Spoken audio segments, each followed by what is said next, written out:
against the Rush. And good evening, I'm Mike Haynes along with Teddy Jenner. And for the Mammoth, it's an opportunity tonight to get a little revenge from last week in their loss against Vancouver. Yeah, it was a tough loss against Vancouver, Mike, because they got out to such a hot start and they punched Vancouver in the mouth, but the Stealth were able to fight back, and Colorado just didn't really have an answer. They didn't have it last week, but the good thing is they've never had two really bad back-to-back games. So for this club tonight, everything is on the line, but they can only focus on what's next. All right, let's take a look at the West Division standings, and you can see that the Mammoth have locked down a playoff spot, but there are playoff implications here tonight. Absolutely. If Colorado can win this game, they will host the West semifinal next week against Vancouver. They know they're playing the Stealth. We just don't know where that game is going to be. So Colorado wants to, take care of their own destiny. Win this game, host a playoff game, and not have to be scoreboard watching tomorrow night. All right, we look back at the history between these two teams. The Mammoth dominated early in the series. Yeah, and a lot of those games were when this Rush club was based in Edmonton, and they were just starting out as a new franchise in league. But since they made the move to Saskatchewan, they've actually become one of the most dominant teams in the National Lacrosse League, and that's one of the stats that kind of happens with every team that used to have success against the Rush. Although the last match between these two teams, it was the Mammoth that came back with the last 4 goals to get the victory. Yeah, and a lot of that was stemmed by the play of Callum Crawford, who recorded his 500th career assist in that game, and he's really been their catalyst. He leads in goals and assists. He really sparks their offense. With no Zach Greer and no Stephen Keogh, he's really going to have to bring his A game tonight, but also he's got to make sure everyone gets involved. All right, when you look at the assist leaders in the NLL, right at the top, you'll see Mark Matthews of the Rush. What a season he's having, Teddy. Yeah, the big man is just everything as advertised when he came in the league, and he continues to be a dominant force, and you see it right there. 70 assists, leads the National Lacrosse League. He's just a few points back of leading in total points, and he continues to be, just like Callum Crawford, the catalyst for this Rush offense. And for the Mammoth defense, they just have to, contain him. He's going to get his points. It's going to happen, but you can't allow him to have a big night. All right, for the Mammoths, there is a lot on the line. They know they're in the playoffs, but boy, would they love to be home for that first playoff game against Vancouver in the loudest house in lacrosse. To get it done, they got to beat the defending champs. The Saskatchewan Rush are in town as the Mammoth go for a win against the Rush.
Colorado Mammoth Lacrosse on Altitude is presented by the Ford Escape. Life is a sport. Ford Escape is the utility. Be unstoppable. Ford, go further. By the Denver Outlaws. 2017 season tickets are on sale now. Please visit denveroutlaws.com for details. By your hometown Toyota stores and the incredibly tough 2017 Tundra. And by Rocky Mountain Honda. Visit your local Rocky Mountain Honda dealer today or visit RockyMountainHondaDealers.com.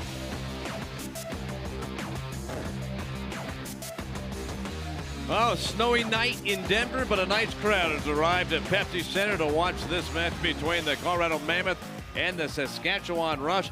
I'm Mike Haynes along with Teddy Jenner, and we welcome you to tonight's broadcast. And there's your head coach of the Colorado Mammoth. Yeah, Pat Coyle really has become the alpha dog on that benching staff with Chris Gill and Dan Stroop, and he really stressed the fact that this team needs to win together, not die alone. That was the message after the Vancouver game.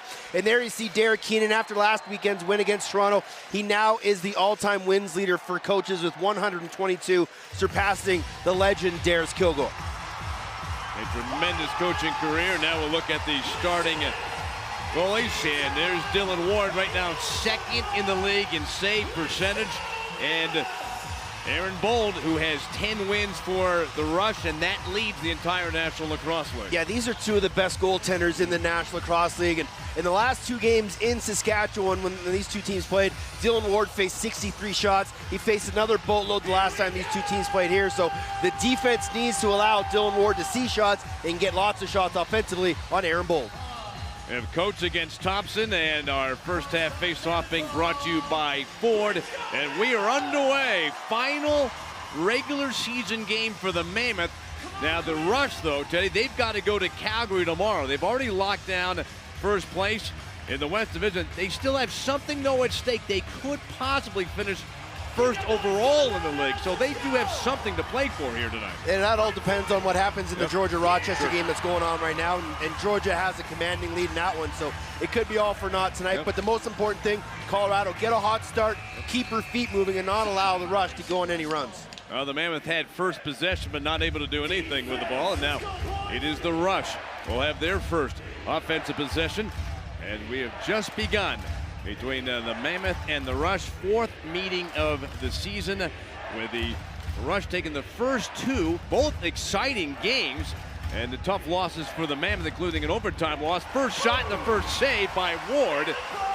But then the last time these two teams met, it was a nice come-from-behind victory for the Mammoth. A chance down low and going wide. Capito takes it into the corner. He gets muscled off the ball, and there's a delayed penalty. And the ball touched by Saskatchewan, and so the first power play opportunity of this game belongs to the Mammoth. So an early opportunity here, Teddy, for the Mammoth. Yeah, that was a great play by Joey Capito. He had an opportunity to go right down the pipe in transition, had an opportunity to take that shot, but didn't force it. Number 7, and then he gets hit from behind by Tor Reinhold. And a great opportunity here for the Mammoth to go on the power play. They're the fourth best power play in the league at 55%. So a great chance here. And with no Zach Greer, they're going to bring Chris Wardle down on the crease. And let's see what this offense can do. McLaughlin sends it up high. Sent to the far side. Quick pass down low. Back up top. There's a chance. It got tipped. That was Crawford's opportunity. Crawford comes in, leading the team in goals. McLaughlin shot down low, and the save made by Bull. Power play continues for the Mammoth. Crawford having another fine season, 58 assists for Crawford. McLaughlin back to Crawford, moves his way in, pass quick, score! First goal of the game, and it belongs to the Mammoth. Chris Wardle. And that's just a fantastic power play movement. They had that quick stick from Wardle early on in that possession, but it's because they got the second chance opportunity and they reset, and the pass goes from Crawford to Wardle. He doesn't waste any time. One times it into the back of the net, and he had the first goal for the Mammoth last weekend against Vancouver, and he starts them off here on the power play tonight. A great ball movement, the great finish there by Wardle. It's 18th of the season, and the Mammoth capitalize on that power play opportunity and lead this one 1-0. 0-0. Yeah, that's a huge, opening goal for this club. Puts the Rush on the back foot, gets this crowd into it early, and, gives them a little bit of confidence. And Crawford gets another assist, 59th of the season. McLaughlin with the other assist, coming in 151. Power play goal. Mammoth again with the ball. Shot bounced and went off the post on that try by Rouet. Self with the ball in the corner. Sends it back up top. Rouet goes far side. And the Mammoth with that power play goal. Now another possession. McLaughlin, who picked up an assist, sends it across.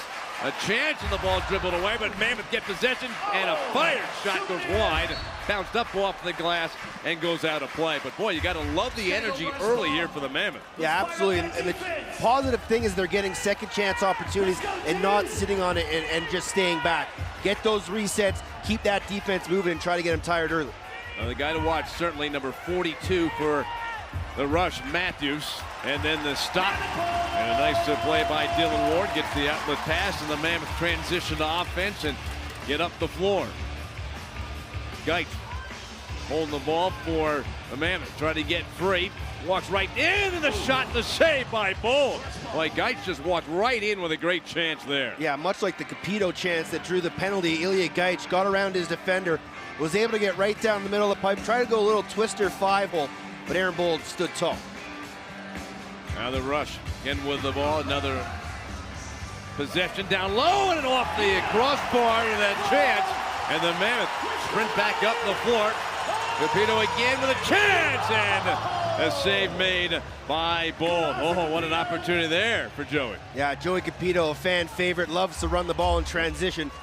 Aaron Bold with a nice left arm save to keep this 1-0. Also on his way out in front.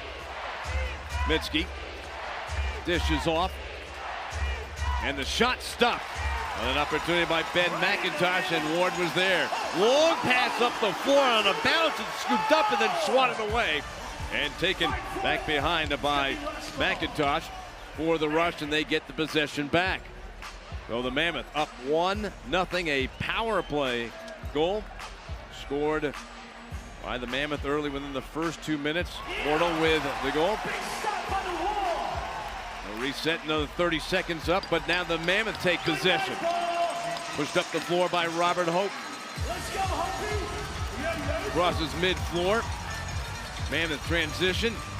Pass goes across. Another possession here for the Mammoth in this first quarter. 10-20 left to go. 1-0 Mammoth. Self has a free shot, and the save made by Bold. Yeah, well, the Mammoth are getting some chances, aren't they? Yeah, nice angle there from Brad Self. Got underneath his defenseman, but Aaron Bold, again, cutting off the angle, not giving Self a good opportunity to see a lot of net. Gillis comes up with the ball, racing up the floor. Mammoth are flying. Sent to the far side, but dropped, bounced, picked up. Coaches got it again for the Mammoth as they retain possession. Good transition run by the 3D guys there. Coach a little happy with the hands, kind of shot that one before he had it. Wardle has got the goal. Sends it up high.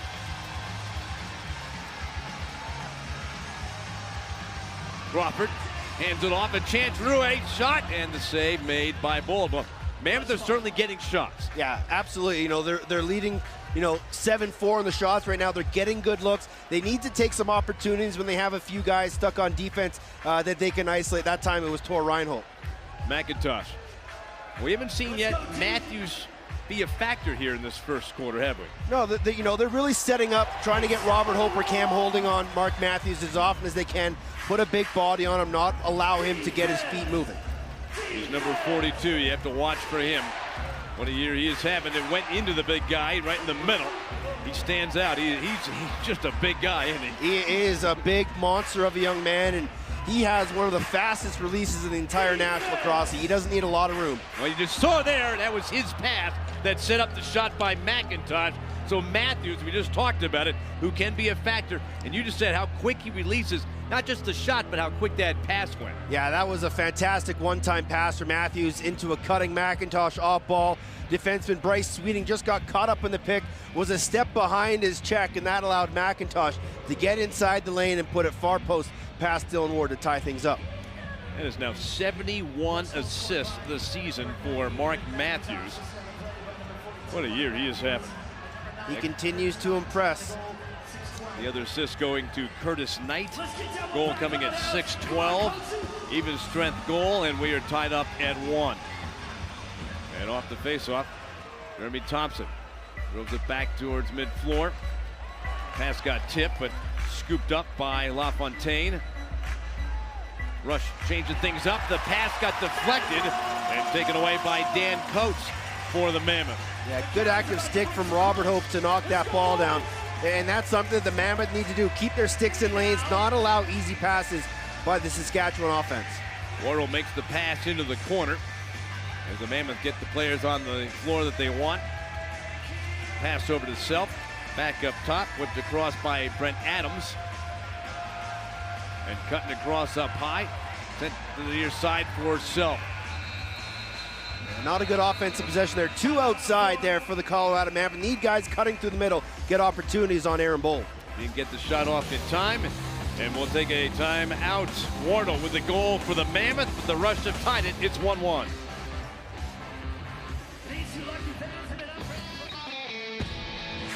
Missed the action in the NLL last weekend? Maybe you want a little analysis. Leah Gordon and Tyson Geik break things down twice a week in the NLL's flagship show, The Box. Catch all of the highlights, scores, and exclusive interviews in both our pre- and post-game episodes every week on NLLTV.com.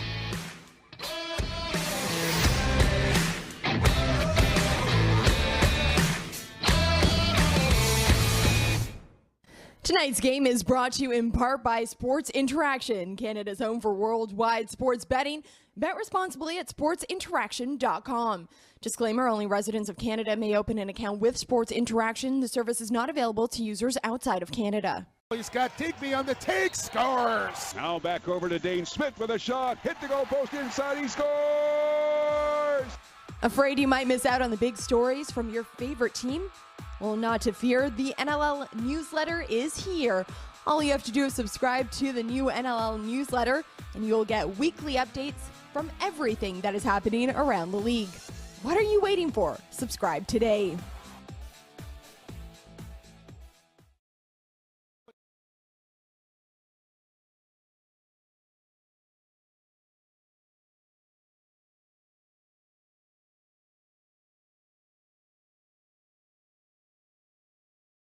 Well, the Rush and the Mammoth are tied at 1, and a couple of players we thought would certainly be big parts in this game have contributed assists. Yeah, Callum Crawford making a nice diagonal feed on the power play to Chris Wardle.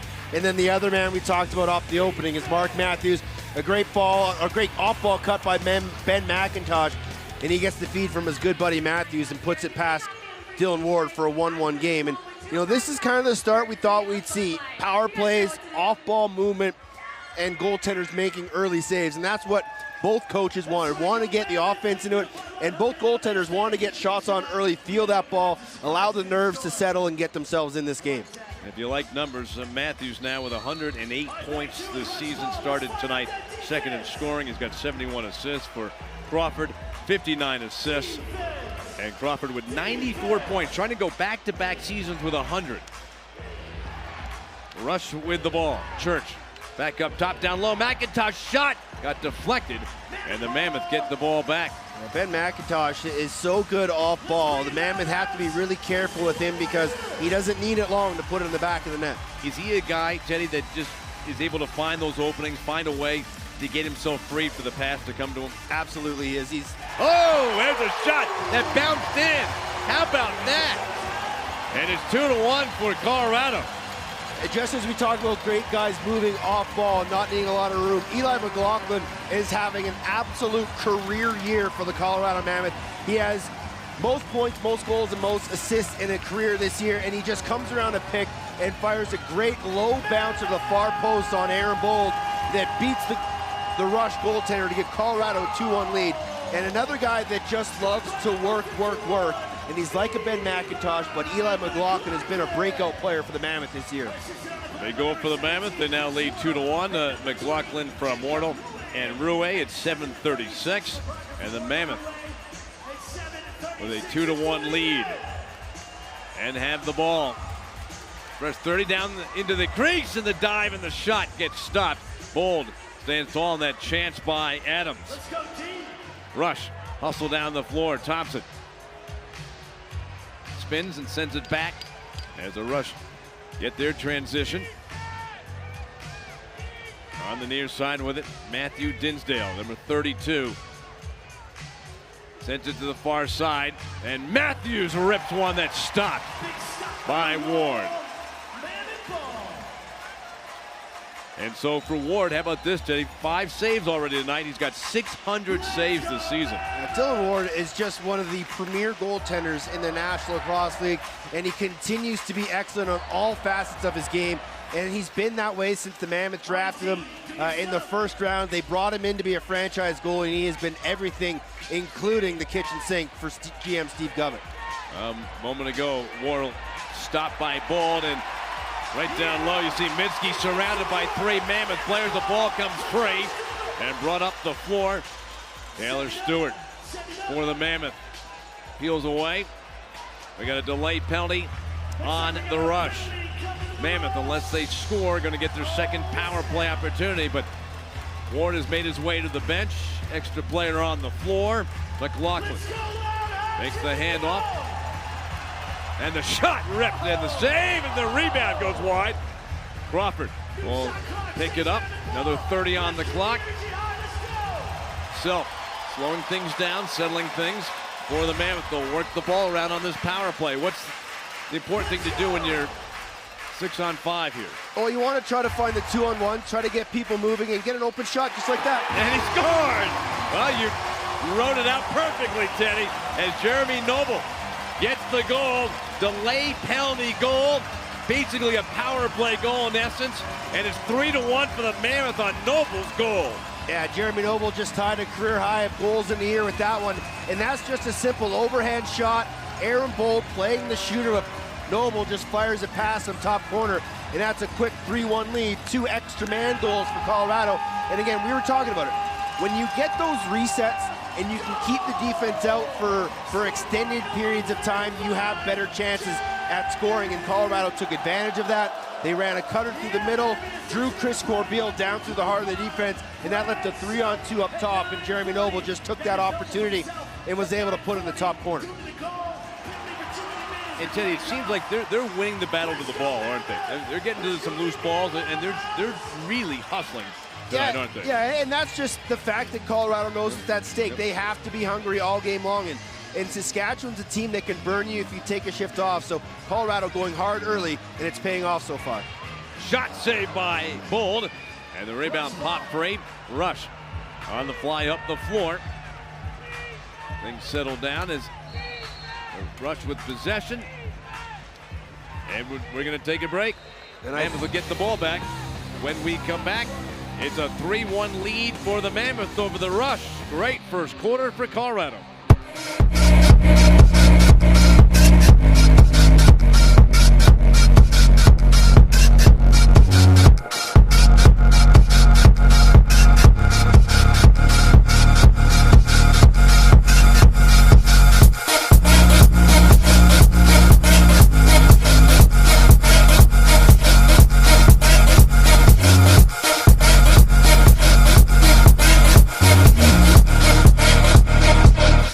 Tonight's game is brought to you in part by Sports Interaction, Canada's home for worldwide sports betting. Bet responsibly at sportsinteraction.com. Disclaimer, only residents of Canada may open an account with Sports Interaction. The service is not available to users outside of Canada. He's got Digby on the take, scores! Now back over to Dane Smith with a shot, hit the goal post inside, he scores! Afraid you might miss out on the big stories from your favorite team? Well, not to fear, the NLL newsletter is here.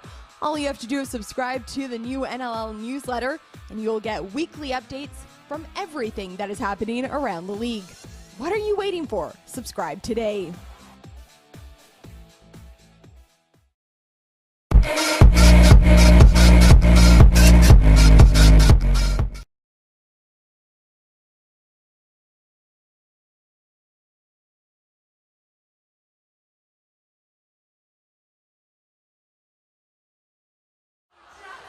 Well, as we went to the break, there was a penalty being called on Saskatchewan. An unsportsmanlike conduct call at 10-14, and so the Mammoth will get another power play chance. Yeah, and Jeremy Noble has the latest goal for Colorado as they go to the power play, and that ties the career high for goals in the year. And it probably he would have gotten there a lot sooner had he not missed a lot of games due to a concussion early on in the season. But you know, Jeremy Noble is a guy that's made himself a Denver native after going to Denver University and playing, you know, in this city for quite a long time. And he's become a fan favorite. He's become one of the leaders on this team. And he's a vocal leader. He's not the biggest guy, but he's very vocal. And now he gets an opportunity to run the power play as Matt Dinsdale is in the box for unsportsmanlike conduct. So must have said something to the referees as they were going up the floor in transition. We thought it might have been a bench minor, but apparently it's not. Nonetheless, second power play chance, and they did score on a delay penalty on the rush. And so for the Mammoth, trying to get another power play goal as they lead this one 3-1. Noble. Crawford walks right in and shoots and scores! What a move! What a shot! And it's 4-1, another power play goal. Crawford now with a goal and an assist in this game. And the Mammoth have a 4-1 lead. What a beautiful play. Yeah, just patience from Callan Crawford. He make the fake pass up to Jeremy Noble. He got Chris Corbeil to bite. And then he comes inside and a huge pump fake. Gets Aaron Bull jumping and guessing, then brings it back short side. 2 for 2 on the power play, and it's a 3-goal lead with 4.5 to go here in the opening quarter. A goal and assist that gets him to 95 points this season. Rue will get the assist. 10:36 the time. Another power play goal for the Mammoth, and they are up now 4-1, and we're still in the first quarter. What a great start to this game for Colorado.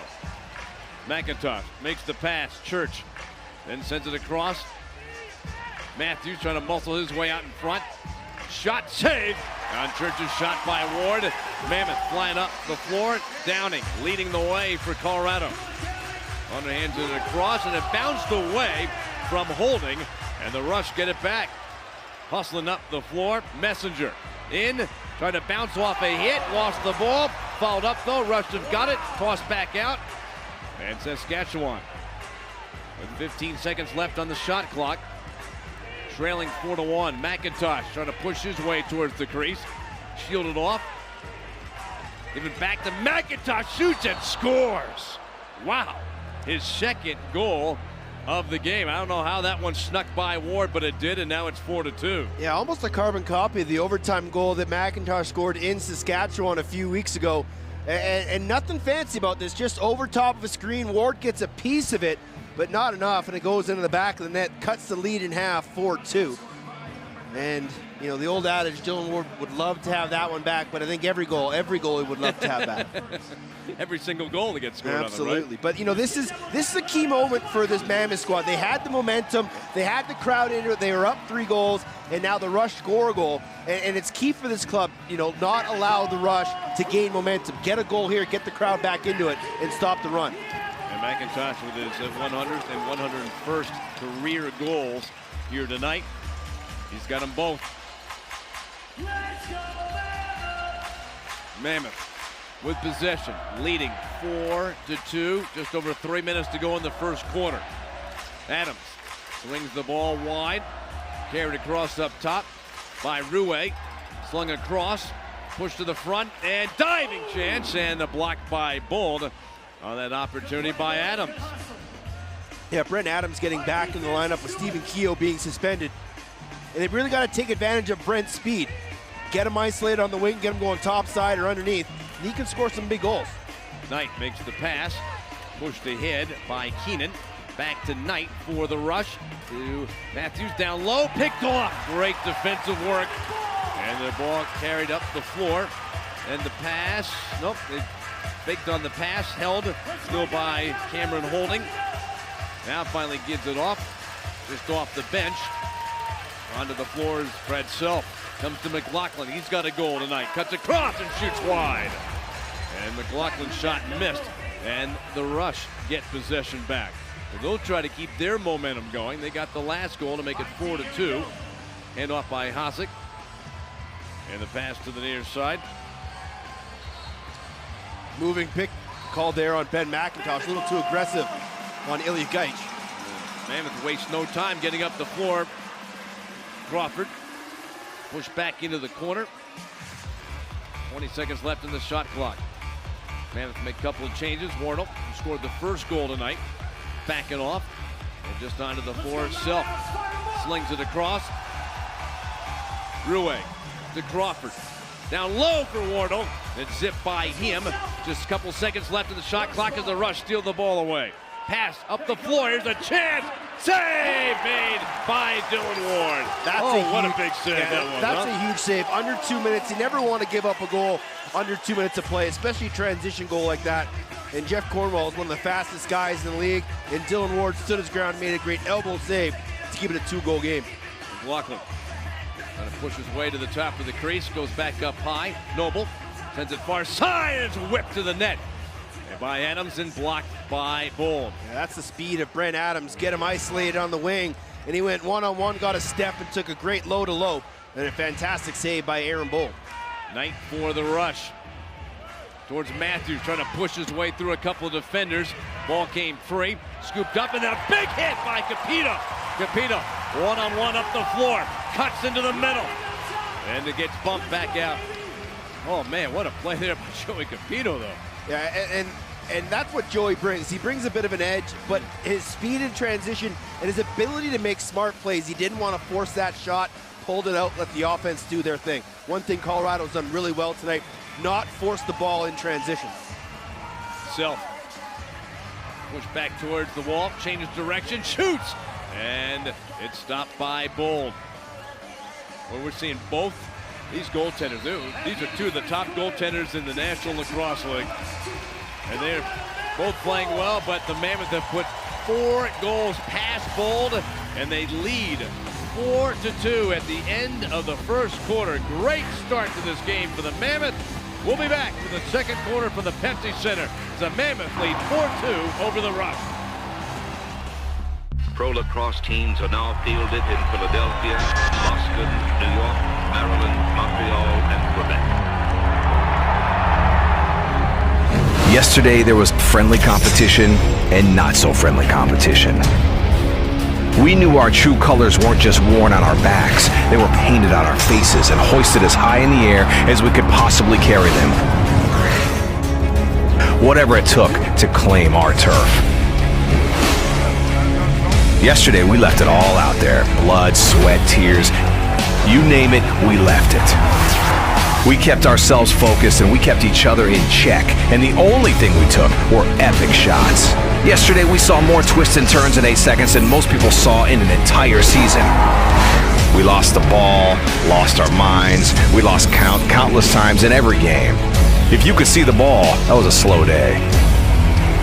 Yesterday physics didn't apply to us. Gravity wasn't welcome in our box. Armed with just a stick and a ball, we took flight. Yesterday we were the best we could be.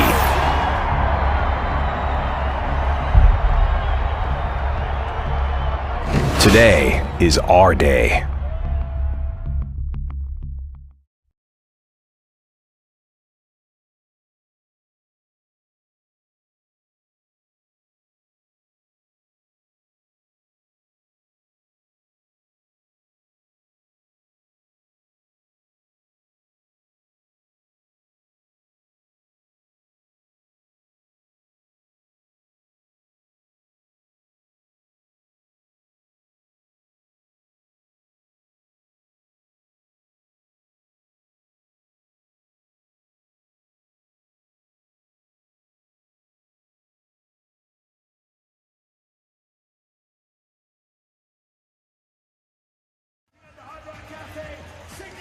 Tonight's game marks the team's annual Fan Appreciation Night, and we want to extend a big thank you to all the Colorado Mammoth fans for your continued support all season long.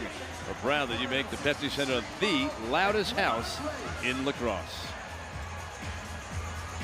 Well, tell me your thoughts on the first quarter. Teddy, what did you think?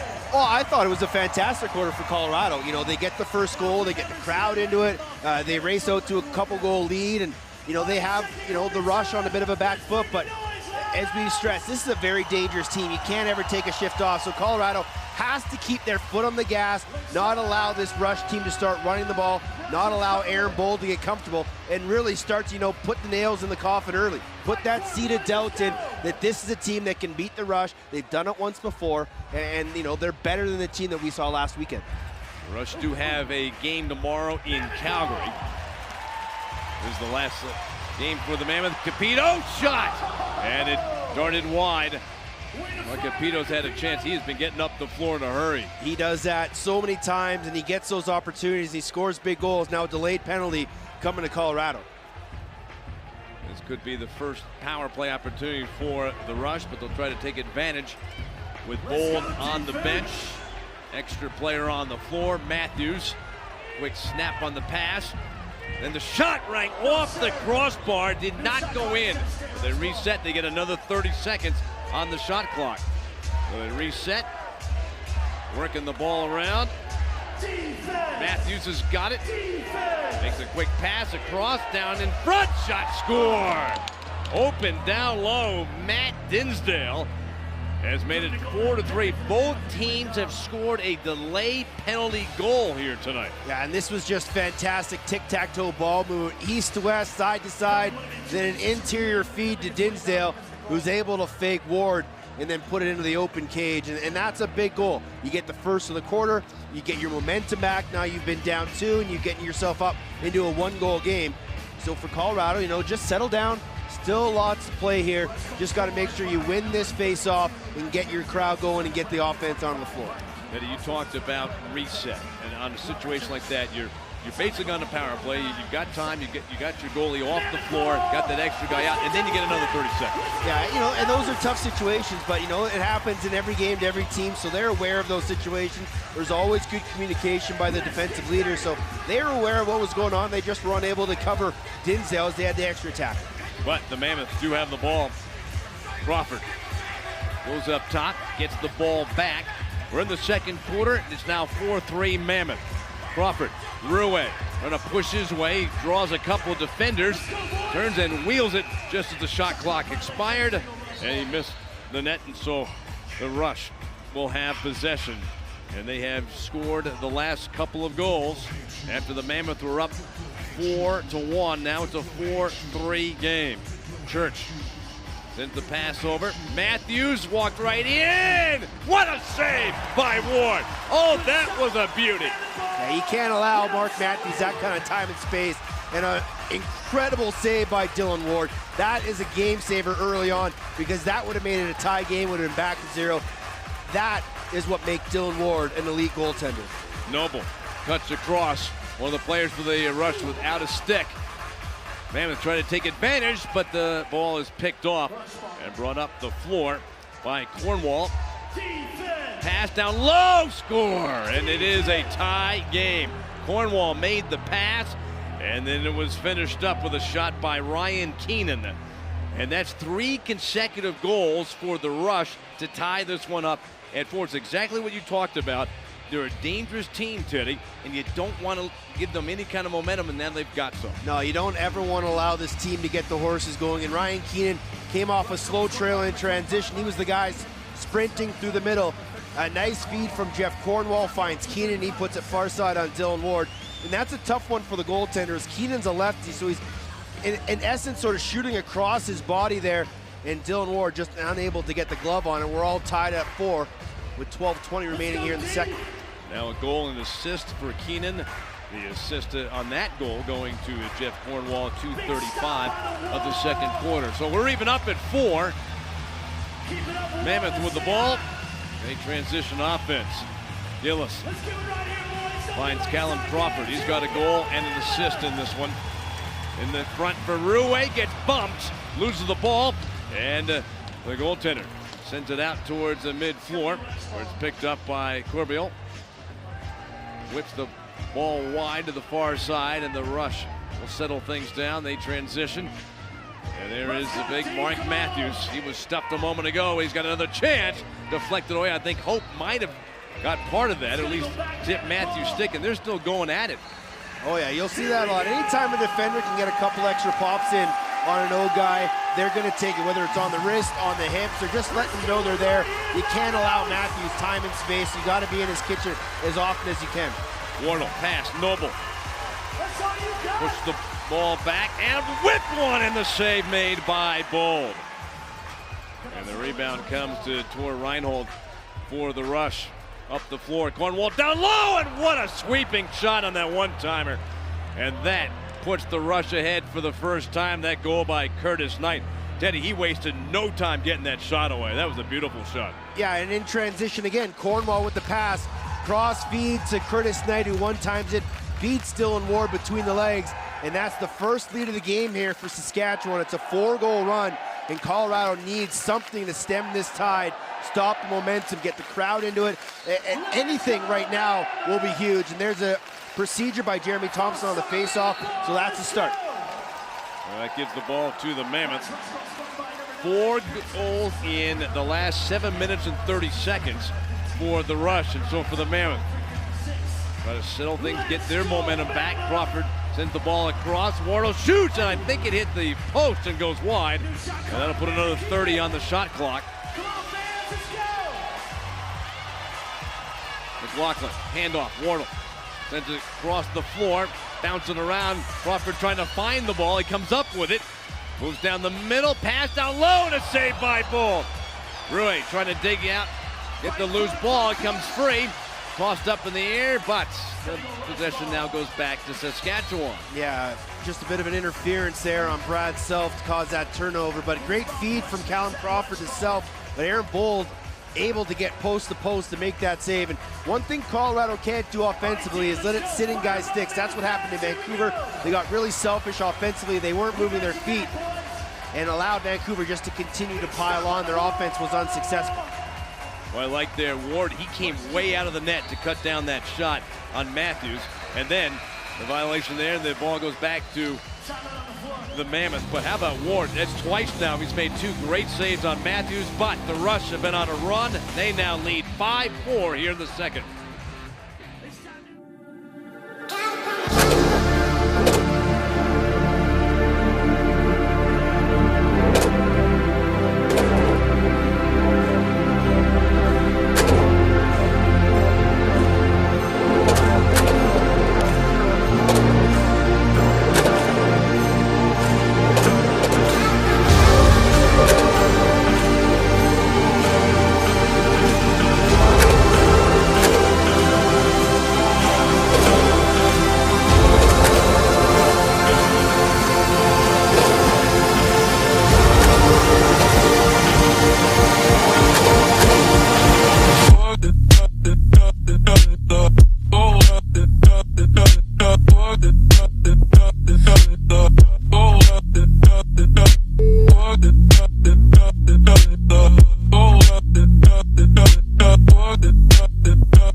Mike Haynes, Teddy Jenner, and it's a 5-4 lead for the Rush. Teddy, 4 straight goals for Saskatchewan. Yeah, it was 4-1 Colorado with 4:24 left in the first quarter, and since the Rush have gone a 4-0 run, and it's not been for a lack of defensive collapse or anything. They've just, been able to be successful in transition, and that's where, that was one thing Pat Coyle stressed with his club. The offense has to get on the floor so they can get their defense out there to stop that transition. And their last 2 goals have been transition markers, and both have been assisted by Jeff Cornwall, who's one of the top transition guys in the league. So no need to panic. They're only down a goal, and there's still lots of lacrosse to play. Just got to get back to what worked in the first quarter. And 2 other things that have been plus is those 2 saves by Ward on Matthews. He's made 2 great saves on the big guy. Self rifles a pass. Rui shoots, and Bold able to make the save for Saskatchewan. Quick pass up the floor. LaFontaine slows up. And the Saskatchewan Rush with a 5-4 lead. Just over 9 minutes left to go in the first half. Matthews, who has not been a huge factor so far in terms of scoring, has had a couple of great chances. The shot taken and missed by Dan Taylor after that nice save again by Ward, who's been terrific in this game. Crawford shot, score! Great pass by Crawford, sets up the goal. And McLaughlin with his second of the game. And it is a 5-5 game, and once again, that great passing of Callum Crawford. And that all stems from transition, Mike. Colorado able to get the ball up the floor. Saskatchewan slow getting off, and Eli McLaughlin, great patience, didn't force it, waited for Aaron Bold to get set, and then was able to bounce it past the Rush goaltender for his second, ties the game at 5. That's exactly what Colorado needed. Stop momentum, get a goal, get their feet moving, get the energy back in this building. Third point of the game for Crawford. Third point of the game for McLaughlin, who gets the goal. The other assist going to Cameron Holding. Goal coming at 6:03, tying it up at 5. 8:45 remaining first half. We're here in the second quarter. Last regular season game for the Mammoth. They will have a playoff game. They're hoping it's going to be here next week. Shot by Matthews as he switched over and took that shot. But again, another nice save by Dylan Ward on Matthews. Mammoth with a pass towards Adams. Zipped into the corner, and Adams quickly getting to it. 15 seconds left in the shot clock. 5-5. Just over 8 minutes to go in the second quarter. Noble looking to dish off, turns and then shoots, and it went wide, and that ended the shot clock opportunity there for the Mammoth. Ball goes to the Rush in a 5-5 deadlock here in the second quarter.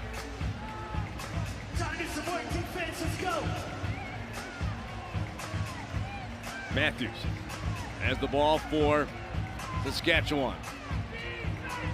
McIntosh, who's got a couple of goals, to Matthews, shoots, and again Ward comes way out and makes the save. He's really coming out, cutting down that angle on Matthews' shot. Yeah, and a lot of that is because he knows his defenders are locking off guys in the backside of the crease, and he can step that far out because Matthews has such an accurate shot. He can step the top of his crease to cut that angle down. Crawford turns, and his shot stopped by Bold, who then gets the outlet pass up the floor. Carried ahead by Mike Messenger for Saskatchewan. Saskatchewan's got Callum Crawford trapped on defense. See if they take advantage of it.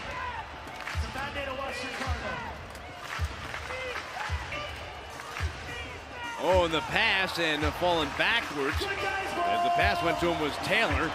And so that gives the Mammoth a chance to get the ball up the floor. Tipped away. Rush got it back. And Saskatchewan with possession. Fresh 30 on the clock. We talked about the Mammoth not forcing the ball in transition. That was an absolute rocket of a pass from Dylan Ward. He had guys on the short outlet. He really tried to force it into Jordan Gillis and cause the turnover. Matthews pass, gets it back, goes down the middle, trying to make a little flip pass towards Keenan. Goes cross floor, the shot, and nice save by Ward. He came out again. Transition for the Mammoth. Pass by Holding.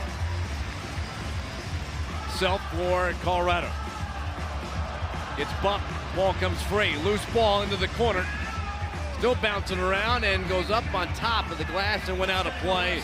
And Saskatchewan has possession. Yeah, unfortunate and unforced turnovers like that drive coaches crazy, and it wasn't anything on Brad Sells' fault. The ball just popped out of his stick and they were unable to get it back, but it's little possessions like those that can come back to haunt you, especially when you're trying to gain momentum back. Just watching Matt Hossack make that pass. He's had 5 shots this season. All 5 have been goals. Pretty impressive for a rookie. Pretty impressive for a rookie. There's a chance by McIntosh, who has 2 goals in this game, but this time he gets stuffed by Ward. Bounce pass by Downing. Mammoth on the offense. In a 5-5 game, 5:20 to go, second quarter. Noble racing up top, comes over towards Adams. Adams cuts across, gets free.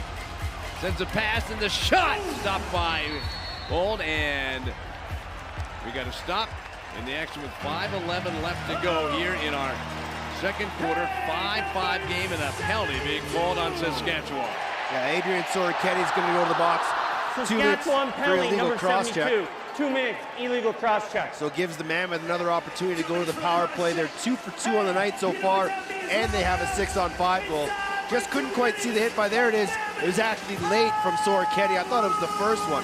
But as Noble tried to get up, Soroketi hit him again, knocked him to the ground without the ball. Easy call for the officials, and a great opportunity here for Colorado to regain the lead. 9:49 the time on that cross-check penalty. The Mammoth have been great tonight on the power play. Crawford cuts in, he's alone, he shoots, and Bolt somehow made the save, but then the Mammoth gets the loose ball at the 30. Big pickup there by Chris Wardle as that allows them to reset, keeps his defense out, keeps the offense on the extra man. Noble up top, side of the net for Wardle to Noble. Rouet walks in, his pass, he tried to go to the far post for Wardle, but it was tipped away by the rush and out of play. Just 9 seconds left on the shot clock. And we'll be back in just a moment. Timeout on the floor. Game tied at 5 in the second quarter at Pepsi Center. All right, fans, let's send it to Curry. Tyson, I don't know about you, but even though 2017 isn't over, I'm already excited for the 2018 NLL season. And I think that's because the 2017 season has been so exciting. There's been so many games that have been decided by just one single goal. Lots of games going to overtime, some highlight reel plays on any given night. Games you just don't want to miss. It has been action-packed for sure, and fans, if you're like me and already counting down the days until 2018 NLL season, well, we have some news for you. You can renew and subscribe to NLLTV.com today for the 2018 season. And if you do it now, you're gonna get a discount on your subscription. Also, a chance to win a pair of tickets to the 2017 Champions Cup Final. Lots on the line. Also, you can win a meet and greet with your favorite player or the commissioner himself. There are so many incredible prizes if you renew today, so don't miss out on this opportunity.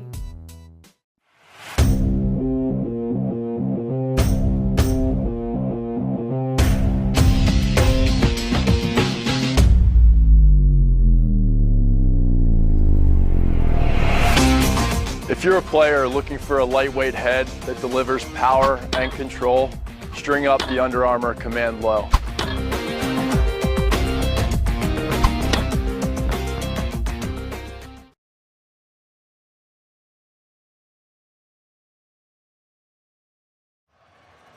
Game tied at 5 in this game between the Rush and the Mammoth, and Eli McLaughlin with a couple of goals and assists, 4 shots tonight, did he? Yeah, Eli McLaughlin continues to be one of the offensive beasts for this Colorado team. Now has 28 goals on the year. First the outside shot, now this one in transition. But again, just composure with the ball has been one of Eli's strengths this year. He told me in an interview earlier, the old, cliche, shoot till you're hot, shoot till you're not. Eli just continues to impress. He's really blossomed this year, and it just goes to show the amount of work that he's put in away from this team in the offseason to get to where he is this year. He continues to be an offensive monster and career stat numbers all across the board. Got 2 of the 5 goals. He is out there right now on the power play for the Mammoth. Reset on the shot clock. Crawford, pass to Wardle. Shot, and the save made. McLaughlin with that chance. Looking for his 3rd goal, but it's denied by Bull. Yeah. Short-handed rush with the ball. Coming out of a TV timeout, I'm pretty sure that's not the look that Chris Gill wanted for his power play unit. Need to be better. It's going to be real tough to beat Aaron Bold on simple pass, catch shots like that. Now less than 4 minutes to go in the second quarter. 40 seconds remaining in the Rush penalty. Mammoth get the ball back on the power play. Capito slowly over mid-floor, makes the handoff, and Noble to Crawford. Callum Crawford. Wardle, he got the first goal tonight. Noble, quick pass, Crawford looking to dish off, goes to Noble. He shoots in right into the chest of Bold. Just a few seconds left in the penalty on Sorgetti. He's ready to come out of the box, and we're back to even strength. So, for the first time, Mammoth not able to get success on that power play. Wasn't for lack of trying. They had about 3 shots on that extra man, but again, not quality shots. Good shots, just not quality shots. Time running out for the Rush, and they get a shot away in the final seconds. And Ward makes the save, and the ball blown up the floor by Taylor Stewart. In the corner for Adams. He'll push his way, makes the pass. Drouet cuts across in the middle, forced back up high. Sends it wide to the far side, cross floor pass. Brought in by Adams, he shoots, and Bold makes the save. Good hustle, Adams. We like it. A good play there by Brent Adams, trying to get a one-on-one with his defender. Cornwall shoots, and it hit Ward, then off the post and went wide. We've seen Cornwall with a couple of great assists, great passes. That time he took the shot. Yeah, he's one of the best transition players in the league, and I've been a fan of his for a number of years, and he just continues to get better each game. Now the Rush turn to have the ball.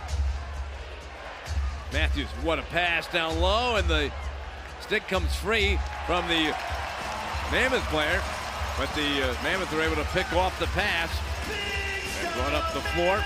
Yeah, Hope. What a play by Robert Hope. Their defenseman lost their stick on that opportunity, so they were basically down a man, but a fantastic pickoff by Robert Hope, who continues to be one of the best defenders in the entire NLL. Crawford trying to get free, get a little room. Pass into the middle for Noble, spins, turns, shot, and a save by Bold. And the quick pass up the floor, Sorgetti. Cuts in, down the middle, got it back, he shoots, great save by Ward. Loose ball in the crease, quickly up the floor for Dan Coates. And Coates looking to give the ball, does so for Adams. Mammoth on offense. We're into the last minute. McLaughlin. Cross floor pass, Rouet. Oh, he had his stick knocked out of his hands as he was going right to the top of the crease. That's a couple times Rouet's lost the handle on his stick, and it's cost Mammoth in tight, but you know, I'd love to see Colorado continuing to go to the net. There's a quick shot. McIntosh shot rimmed around and comes up the floor for Capito. Capito looked back, then comes forward, he shoots and misses. And it's rebounded back up high. The idea there from Joey Capito was to try to get a quick shot, and since there was more than 30 seconds on the shot clock, they want to take that quick shot, give the Rush the ball, so then that would allow them to have final possession. But since he missed the net, they're going to have to get a shot on net here. 7 seconds left to go. Another guy stripped of his stick, and that possession is going to allow the Rush to call a timeout and have last ball with 16.5 left. And a dangerous team, they'll get the last chance. There's Rouet. 5-5 with 16 seconds left to go in the first half. This has been a fantastic opening 30 minutes of this contest, Mike. And I know you haven't seen a lot of Mammoth games this year, but you come with the family every so often, and you understand the tempo of this game and how important momentum is. And it's a little different calling games than watching, isn't it? There's fun about being in the stands, but man, it's fun being up here with you, Teddy. And I've already learned more than I think tonight, previous years. It's fun to work with you here tonight. And there's a lot of things happening here tonight, but one of them, doesn't matter whether hockey like the world I live in or in indoor lacrosse, goaltending is so important. Yeah, goaltending, you know, everyone says defense wins championships, but you're never going to win a championship without an elite goaltender, and Dylan Ward has been that for the Colorado Mammoth, and he continues to stand tall. He's one of the best in the National Lacrosse League. He's always up there in goals against and save percentage, as he is this year. And as he goes, this Mammoth squad goes, and he's come up with some huge saves in this first half. 20 saves on 25 shots. And he's crossed the 600 mark save this season. So, down to 10 seconds to go. Matthews has the ball for the Rush. Makes the pass. Down the low, in front of the net, the shot scored! What a shot by Curtis Knight. And it comes with 2 seconds left to go. And the Rush have a 6-5 lead. They drew it out, and they worked the play perfectly. Yeah, they were kind of expecting, as the Mammoth did, to shut off Mark Matthews, and Colorado did just that. And like we saw in the 6-on-5 goal by Dinsdale, Just a couple east-west passes and a feed down tonight on the crease. And he got Dylan Ward to bite, then he tucked it short side, top corner. And the Rush regained the lead, 6-5 with just 2 seconds left. That's an excellently drawn up 6-on-5 play. Now we'll get one last face-off here in the second quarter. And that's it. Time ran out. Teddy, it was a 4-1 lead for the Mammoth. They had 2 power play goals, a delayed penalty goal. It looked like everything was going their way. How did the Rush get back into this and now have the lead after the first half? Well, this is a game of runs, and everyone who's been a fan of this game and watched this game knows that. There's no lead safe in the National Lacrosse League until the final whistle goes, and a 3-goal lead is nothing. The Mammoth were able to score 4 quick ones. The Rush were just able to settle down, catch their breath, and able to get back in this game. So, you know, a 1-goal deficit at halftime is nothing. There's still plenty of lacrosse to be played, and I know Pat Coyle and his coaching staff will have his troops ready for the second half. All right, so there's time to go into the locker rooms, get set for that second half. Well, for the Mammoth, they're looking for a win to secure a playoff game next weekend at home, but they'll go into the second half trailing. After the first half, it's 5 for the Mammoth, 6 for the Rush.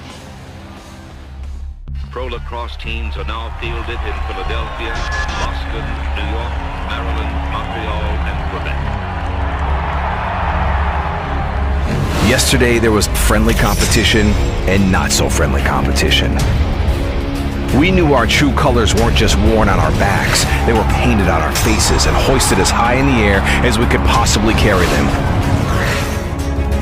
Whatever it took to claim our turf. Yesterday, we left it all out there. Blood, sweat, tears. You name it, we left it. We kept ourselves focused and we kept each other in check. And the only thing we took were epic shots. Yesterday, we saw more twists and turns in 8 seconds than most people saw in an entire season. We lost the ball, lost our minds. We lost countless times in every game. If you could see the ball, that was a slow day. Yesterday, physics didn't apply to us. Gravity wasn't welcome in our box. Armed with just a stick and a ball, we took flight. Yesterday, we were the best we could be.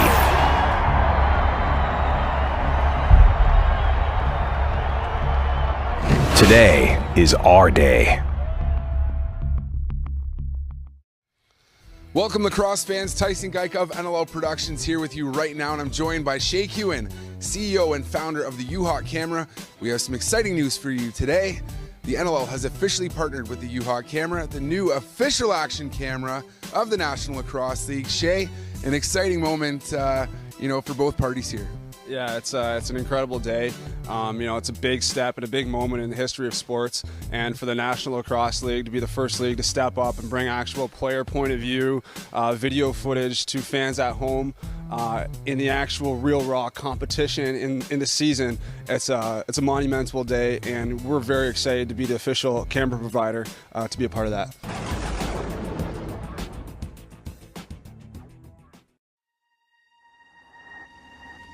Say what you will, but it doesn't hear you. It's unaffected by your disdain and your malice. It doesn't care about competition or tradition. It's heartless and unapologetic. It has only one job. 2,536 knitted rows, 1,604 strokes, 513 transfers.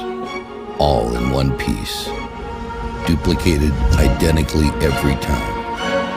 This is no job for man.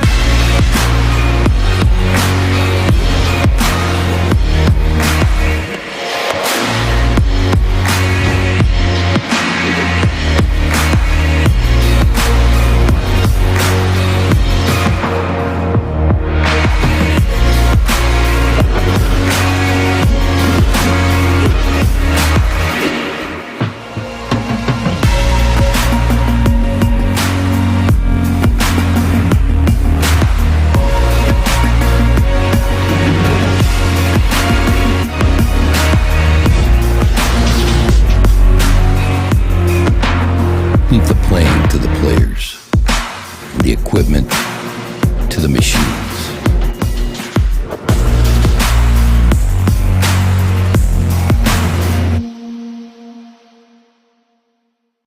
Tonight's game is brought to you in part by Sports Interaction, Canada's home for worldwide sports betting.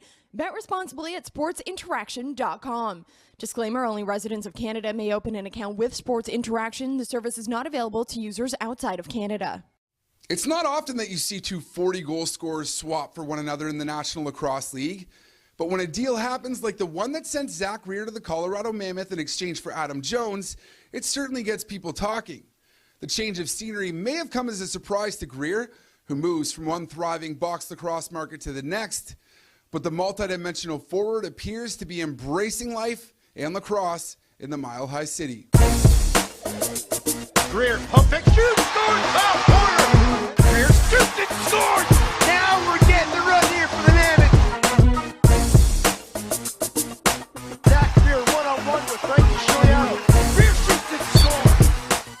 It's been awesome. It's been great. I was welcomed with open arms in the off-season there, and a little bit of a transition, obviously, just getting used to the new environment, new players, chemistry, coaching staff, all that good stuff. But it's always going to be a work in progress, and we're trying to peak at the right time here. But at the same time, it's going pretty well so far. That transition to playing with the Colorado Mammoth seemed effortless for Greer. In his debut with the team during face-off weekend, he recorded a hat-trick and added another 3 assists in a win over the Buffalo Bandits. While the Mammoth have been pleased with Greer's offensive production during the first half of the 2017 NLL season, they feel the impact that he has had with his team stretches beyond the score sheet and will be felt amongst teammates for years to come. Zach Greer is the guy that you want to be able to point to and say, I want you to be more like him. Especially for younger guys coming into this league and on this team, he sets a great example. He works hard, he does the right thing, and you know that you're going to rely on him. If he doesn't score 2 or 3 or 4 goals, then you know he's doing a lot of different things to help the team win that fans might not see, but coaching staff, teammates, executive staff, everybody sees that. Obviously it's tough losing a talent like Adam Jones. Not only is he a phenomenal, one-of-a-kind, just gifted athlete, lacrosse player, he's an incredible guy, incredible teammate. And but you have a guy like Greersy comes in, and not saying anything against Jonesy, but they're just two different players, you know what I mean? Zach Greer he comes in here and you could just tell he's the first practice, he's the hardest working player on the floor, you know what I mean? With a guy that has the accolades that he does, it's not that he's just taking it for granted. He come out there, he wants to build a name here and he wants to make the team better. He'll do anything that's going to make the team better, and it's an honor to play with somebody like that. John Grant Jr., an 18-year NLL vet, maybe 12 years older than Greer, but even he didn't hesitate to admit that Greer has served him as a teacher of sorts. To learn from a guy who's younger, sometimes you get older, you think you know everything, but, he's been awesome to help me out, even the young guys, and, and he's putting the ball in the net, he's playing extremely well, he never stops working. I mean, a tremendous leader, the guy's won at every level, the guy's won, and, he's literally like another coach out there, but he can still score goals and he sets picks, he does just everything. A product of both the Whitby Warriors and Duke lacrosse systems, there's no doubt that Greer knows what it takes to win. He's won back-to-back Champions Cups with the Rush organization. So when you ask him if he feels like the Mammoth have the instruments to win a championship, well, you've got to listen. We've got a lot of different pieces that it takes to win, and obviously, like I said, peaking at the right time is part of it. But we've got a great system in place. We've got goaltending, a great defense back there, which is obviously important when it comes to playoff time, even more so than the regular season. And that's going to be something that helps us get it done. And obviously, offense is still working hard to kind of figure out our way and figure out our chemistry a little bit. But it's early, and we're just trying to get better every time out. For NLL Productions, I'm Tyson Geik. If there was a skip this ad button, you'd probably click it. If shrinking took an already great head and made it even better, you'd probably buy it. I need a coffee.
Yeah, time now for Box Bosses, and I've got 3 usual suspects. Yes, 3 players that you could almost predict would be having big weeks for their team. Guys that just needed to step up to the plate, have big games, and a couple of players that are competing for the scoring title. So let's take a look. Start at number 3 with Dan Dawson of the Rochester Nighthawks. 4 goals, 2 assists. The veteran was big for the Nighthawks in a game that kept the season alive for this team. 2 games left for Rochester, and what a story it would be if players like Dawson chipped in to get them into the postseason. At number 2, Mark Matthews of the Saskatchewan Rush. 4 goals, 3 assists for Matthews. He's now 2nd in league scoring. He's got 1 game to go, and he can make one final push for the scoring title, but unfortunately for him, the number 1 box boss has a pair of games next week, and that is number 1, Lyle Thompson. 2 goals, 8 assists. Another double-digit point night for Lyle Thompson, who is having an amazing sophomore season and now leads the league in scoring with 108 points. And he's got those final 2 games against the Rochester Nighthawks to close out the season. We'll see if this Georgia Swarm team can have another performance where they put up 20 goals or more. Wouldn't that be just insane, Mia? It is incredible what they have been able to do on offense so far this season. They're just all clicking and coming together, and we saw an outside the box, just all smiles and hugs for them. Tyson, I don't know about you, but even though 2017 isn't over, I'm already excited for the 2018 NLL season. And I think that's because the 2017 season has been so exciting. There's been so many games that have been decided by just one single goal. Lots of games going to overtime, some highlight reel plays on any given night. Games you just don't want to miss. It has been action-packed for sure, and fans, if you're like me and already counting down the days until 2018 NLL season, well, we have some news for you. You can renew and subscribe to NLLTV.com today for the 2018 season, and if you do it now, you're going to get a discount on your subscription. Also, a chance to win a pair of tickets to the 2017 Champions Cup Final. Lots on the line. Also, you can win a meet and greet with your favorite player or the commissioner himself. There are so many incredible prizes if you renew today, so don't miss out on this opportunity.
This week's episode of the NLL Social Circle, where we take a look at some of the big stories happening around the league on social media this week. And I cannot believe that it is already the last week of the 2017 regular season. Wow, it has flown by. Well, the NLL Social Circle this week starts off with a bit of a makeover to the NLL website. Have you checked it out yet? Well, you gotta, because it has been getting a lot of love from fans. Just head on over to NLL.com to see the new look. And speaking of love from fans, plenty of teams are giving love to their fans this week in Fan Appreciation Night. The Colorado Mammoth are giving away a $4,000 international vacation while also supporting a great cause. Make sure to head on over to their social media page to find out more. The Buffalo Bandits and the Georgia Swarm are also hosting Fan Appreciation Night this week and giving away plenty of prizes throughout the game. Well, now we are flying over to Calgary, where the Roughnecks will be hosting Superhero Night. I cannot wait to see what superheroes come out to the Roughnecks' last game of the 2017 season. Well, I don't know if this goal will make it onto this week's Versus, but I am loving this video from rock fan Jonathan showcasing the next generation of Saskatchewan Rush talent. And it seems the Georgia Swarm are getting support from a Golden Glove this week. That is right, professional baseball player Jeff Francoeur took to social media to show his support for the Swarm on their amazing season. Swarm is hosting Game 2 of the Eastern Conference Finals on Saturday, May 20th at Harris Cherokee Casino Field, Infinite Energy Arena in Duluth. My family will be there too, and we need you there. That wraps up this week's episode of the NLL Social Circle. Fans, if you want to be featured here, well, make sure to tag us. We'll be continuing the Social Circle throughout the playoffs as well. For NLL Productions, I'm Mia Gordon.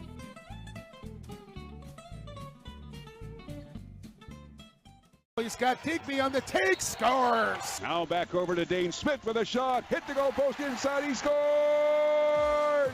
Afraid you might miss out on the big stories from your favorite team? Well, not to fear, the NLL newsletter is here. All you have to do is subscribe to the new NLL newsletter, and you'll get weekly updates from everything that is happening around the league. What are you waiting for? Subscribe today.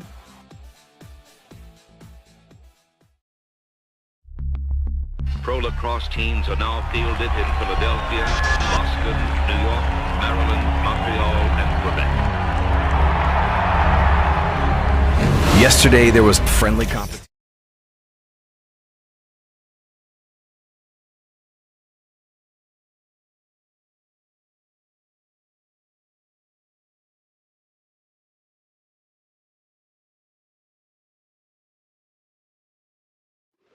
Colorado Mammoth Lacrosse on Altitude is brought to you by your hometown Toyota stores and the Adventurous 2017 RAV4.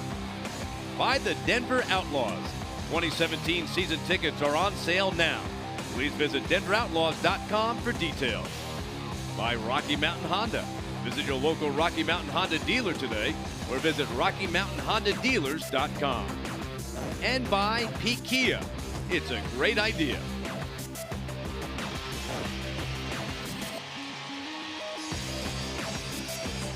We're about to start the third quarter. Rush 6, Mammoth 5, and I was just looking at it, and you want to see how close it's been all season. Each team has 37 goals against the other team this season combined as we go to the final half of this season series. Yeah, and that just shows how evenly these two teams are matched as we do the fourth second half face-off here from the Pepsi Center. And you know what? One of the big stats that stands out for me is this was a stat that worried the Colorado coaching staff last week in Vancouver, is they had 9 shots off target. They need to do a better job of putting shots on net and getting clear shooting lanes. A good goaltender, though, will do that to you. Well, he's bold is big, he's aggressive, he makes great saves, and he makes you maybe have to, you're trying to fine-tune those shots almost too much, right? That causes sometimes for you to miss. Yeah, and that was the issue last weekend. Colorado was just trying to be too cute with their shots. Just got to focus, put shots on net, anything can happen, pick up a rebound, and try and tire the D out. Dinsdale sends the ball around. Back to Dinsdale. He fakes in, his shot gets deflected, comes back to him. Dinsdale, pass, goes wide of Matthews, comes off the boards, and the Mammoth transition offense.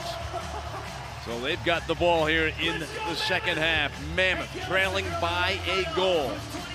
Wardle, who got the first of the 11 goals scored tonight, tripped up, lost the ball. Loose ball in the corner. Both teams battling hard for it. And it finally comes free. And it's Brett Mitski coming around from behind the net.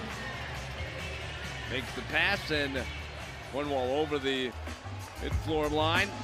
Handoff goes to McIntosh. He had the first 2 goals in this game for the Rush. Ball bounces free. Taylor, handoff. McIntosh got it back. Goes down the middle, fights off a couple of hits from the Mammoth. Ball bounced free and picked up by Hope, but time had run out, and we got a penalty. Yeah, it's going to be a holding call on Robert Hope.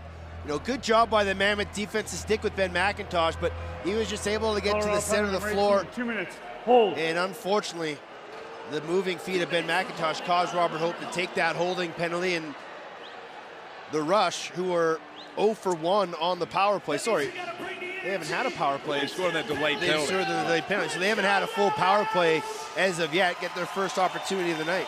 But yet they're second in the league, 57.5%, while the Mammoth, Teddy, what's happened to their penalty kill this year? Worst in the league. Yeah, and that's been something that's troubling head coach Pat Coyle all year, is why that is. And sometimes it's just for, you know, a little lack of focus, not fighting for those second chance loose balls and giving second opportunities. And they've had some unlucky bounces as well. But, you know, it's a team that can get back into a game, but they also, you know, they have 8 shorthanded goals for, which is one of the best in the league. So you can kind of live with it if you're balancing it out, but they need to be better. And this is a very potent Rush power play. What an effort by Noble. Wow, was he working hard. And he's got the ball, he's pinned up, but he is taking time off the clock. What an effort there by Jeremy Noble. That was terrific. Yeah, that's a fantastic job by Jeremy Noble. And, you know, what it does is it kills some time off the penalty. It allows the defense to, you know, catch a couple more extra breaths and keeps the power play off the floor. Halfway through the penalty, called on Hope for holding at 1:46. We're in the second quarter, 6-5 lead. Here's a chance down low, and the save made by Dylan Ward. Wow, that was terrific. Low shot there for the Rush. Yeah, and they had Robert Church covered in the middle, and then the defense just kind of stepped off and left him alone right in the middle, and Dylan Ward had to come up with a big save to keep it a 1-goal game. 30 seconds until we're back. Mammoth with the ball, short-handed. 10 seconds left on the shot clock. Bounced away from Crawford. Still loose, and then finally taken back by the Rush, but they're down to the last 15 seconds in the Hope penalty. We talked about the Mammoth being without Zach Greer and Stephen Keogh. One person we haven't talked about being out, 2 guys actually defensively for the Rush, Ryan Dokes and Kyle Rubish, both not in this game. So 2 big defensive stalwarts missing for the Rush, but so far haven't really seemed to be missing them. Well, the Mammoth killed the penalty. Shot whistles wide and bounced hard off the boards. That's a nice defensive kill for the Mammoth. They didn't allow too many quality shots. That one by Robert Church was the best one. They come out unscathed. They're still down 1, and they got the ball. A lot of credit to Noble in his play. The Rush side of the floor. So, up top for Adams. Over towards Crawford. He gets free and whips the shot. That's stopped by Bold. And again, we talked about that in the first quarter. That's not a shot that's really going to trouble Aaron Bold. Got to be quicker east to west and get him moving. When he can settle his feet, he's tough to beat. He takes off a lot of that net. He's a big guy. Shot bounced through the legs of Ward, and it's now a 2-goal advantage on the second goal of the game by Matt Dinsdale. And I think this actually deflects, it does, off the stick of Greg Downing, which throws the timing of Dylan Ward off and goes between Ward's legs. And a 2-goal lead for the Rush, their biggest lead of the game. Now it's 7-5. And for Dinsdale, that's his 14th goal of the year. And, you know, for a guy that was a bit of a in-and-out role player for the Rush last year, when they got rid of Riley Lowe, and it really opened a spot for Dinsdale, and he's been a regular for them and a real unsung hero for this Rush squad. Roddy loses the ball. Mammoth line up. Capito looking for a little support. He'll take the shot himself and missed it wide. And it whips around the glass and goes out of play. You don't often see Joey Capito caught in transition, but Jeff Cornwall chased him down and actually forced him to take that shot. And we talked about, you know, the Mammoth doing a really good job of not forcing in transition. That was a force in transition. So The Rush who just scored to make it 7-5. Getting the ball back. Shot by Taylor, save, rebound, and it goes wide. Oh boy. Great save from Dylan Ward, and that's a big save for this Mammoth squad. You can't allow yourselves to go down 3. Now they can't get down on themselves as we see a replay of those 2 great saves from Dylan Ward. You can't get down on offense, have to keep going through the system, can't become individualistic. Shot by Adams, saved by Aaron Bold, but there is going to be a penalty. And it's going to be on the Mammoth. So when we come back, Saskatchewan's going to get a power play. They now lead by 2, 7-5 in the third quarter.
Saskatchewan leads Colorado 7-5, and one of the big factors tonight has been Ryan Keenan for the Rush. Yeah, and that's not a name you'd expect us to say as being the top point producer for the Rush. You'd expect it to be, you know, McIntosh or Matthews or Robert Church.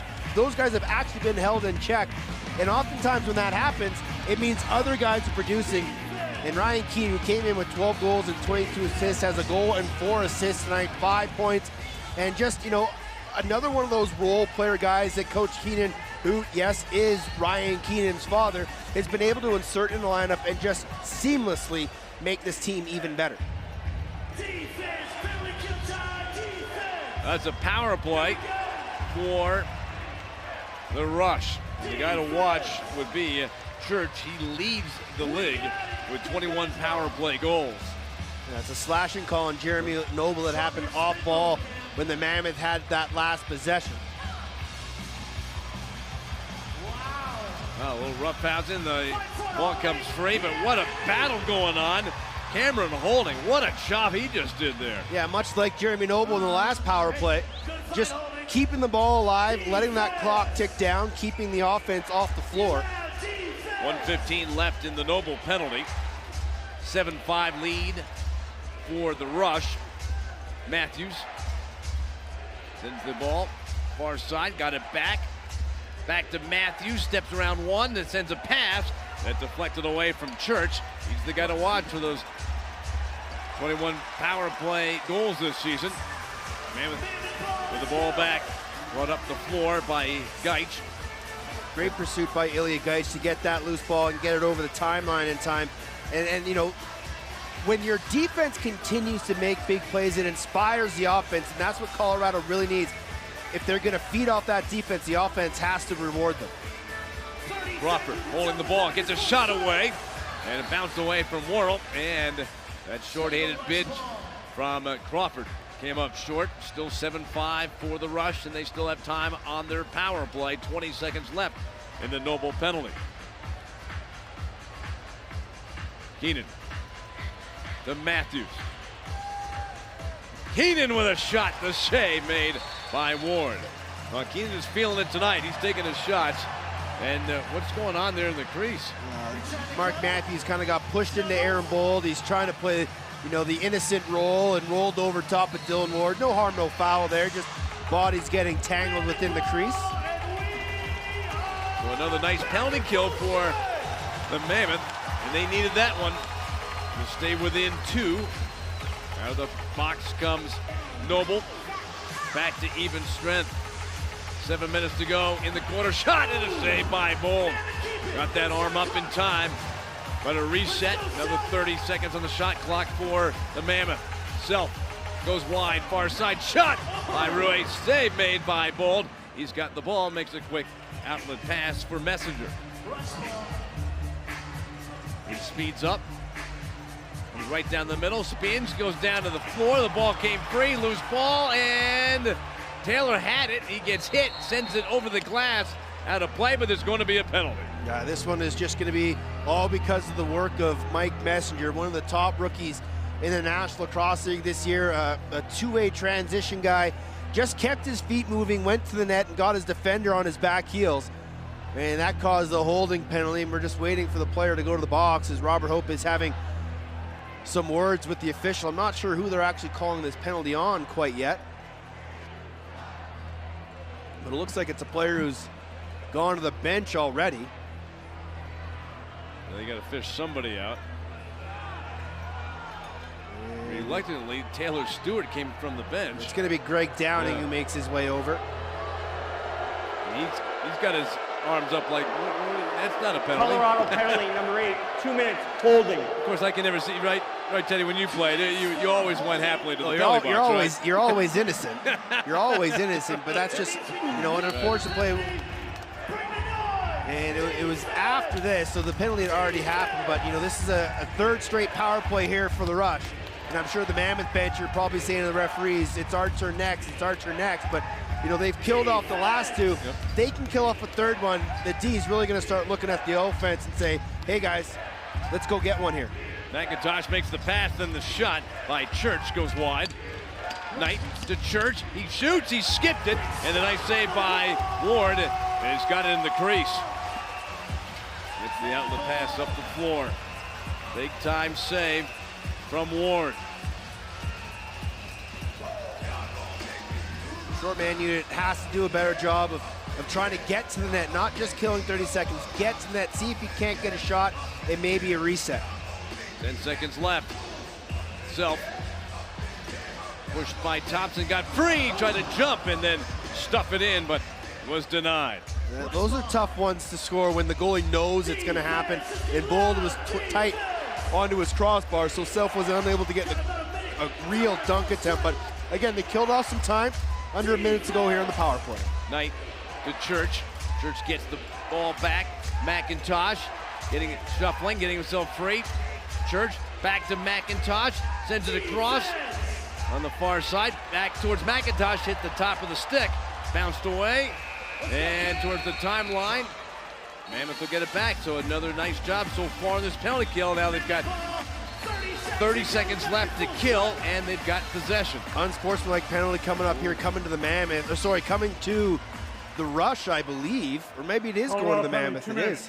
Bench minor and unsportsmanlike conduct. So obviously somebody from the bench had words with the official, Mark Gardonio, and that's something that can't happen. Your team had just killed off a penalty. You were going to be able to kill off 30 seconds, get Downing back, come unscathed again, and now you're down 5-on-3 for 27 seconds. Then you're just putting your defense behind the 8 ball and just allowing this Rush team more and more opportunities. So undisciplined play there from the bench, whoever said whatever was said. Well, talking about key moments in the game. Here it is. 5-on-3 for Saskatchewan for 27 seconds. Church. McIntosh to Church. Matthews, McIntosh, and a big save by Ward. And Ward takes his time to play the ball. Did he take too long? No, what happened is that smart play by Dylan Ward. He just waited for the referee to call it in, and he just said no. And then McIntosh touched him in the crease violation. Then we go to break, 7-5, Rush lead.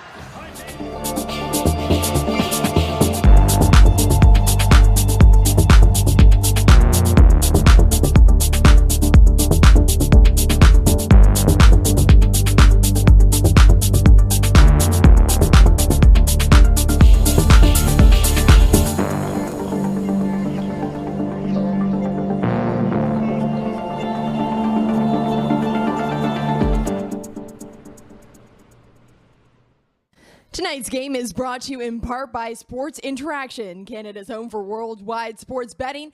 Bet responsibly at sportsinteraction.com. Disclaimer, only residents of Canada may open an account with Sports Interaction. The service is not available to users outside of Canada. He's got Digby on the take, scores! Now back over to Dane Smith with a shot, hit the goal post inside, he scores! Afraid you might miss out on the big stories from your favorite team? Well, not to fear, the NLL newsletter is here. All you have to do is subscribe to the new NLL newsletter, and you'll get weekly updates from everything that is happening around the league. What are you waiting for? Subscribe today.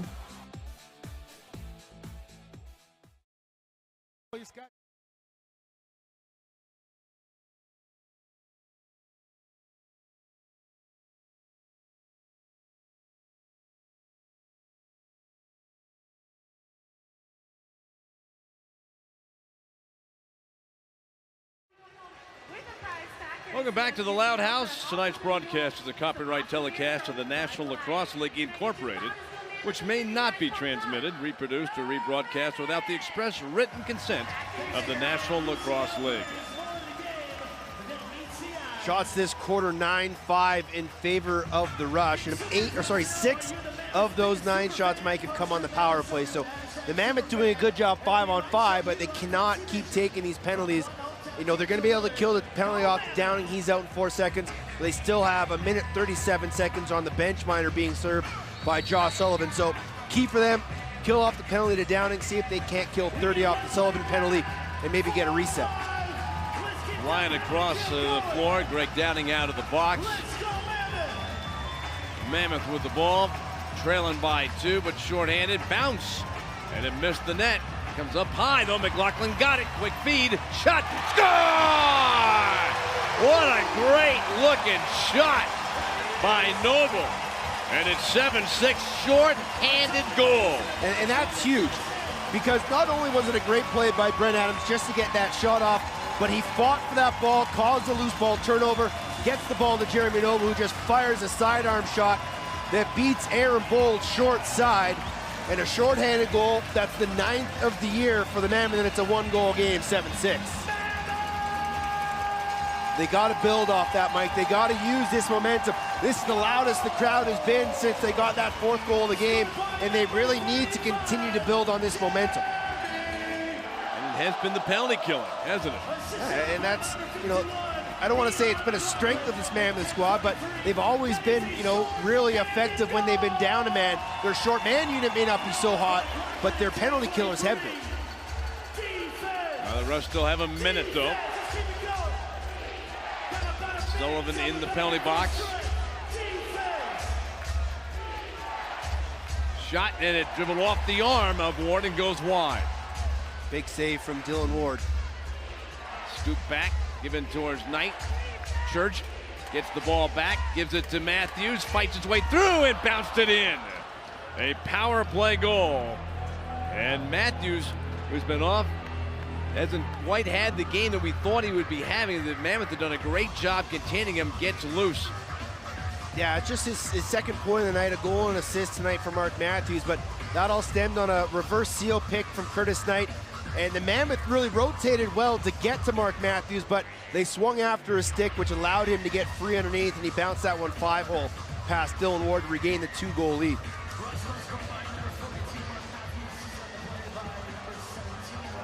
Well, the Mammoth have done so well in their penalty kill, give up that power play goal. Matthews scored it. Knight comes up with the ball after the face-off, and the Rush have it again. Hosick makes the pass towards the corner for Thompson. He hands it off back to Knight. Sends it across the floor. Matthews back out after scoring that goal to Knight right down the middle, and his shot got blocked in front by Hope.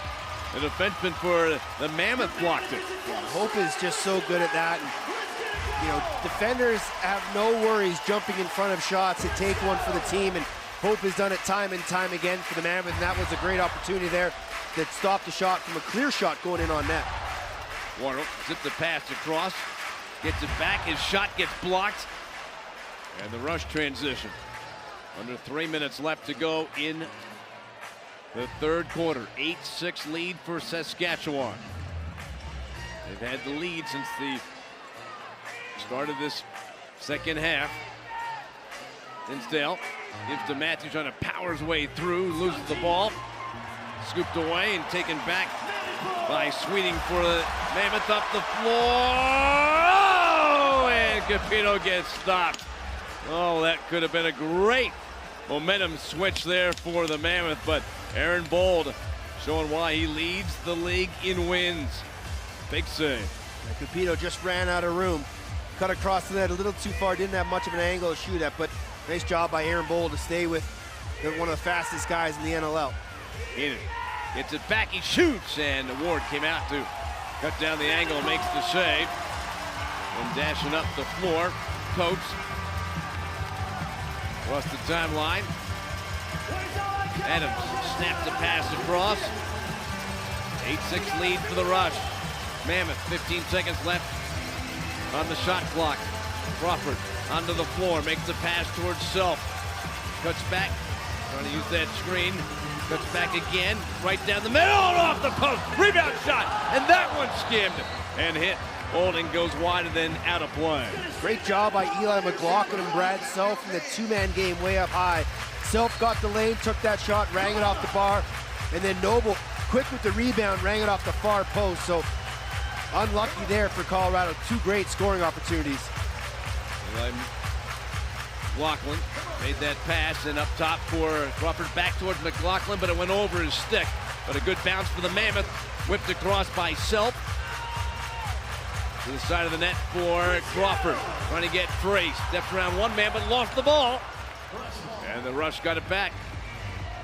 Sometimes everything goes really right for the Mammoth. They hit those two posts, and they get the rebounds. And then on the ensuing possession, Brad Self was over about 3 seconds on the crease, and nobody was able to feed him the ball. And then an unlucky turnover as the ball hopped out of Callum Crawford. So there's another big save by Dylan Ward.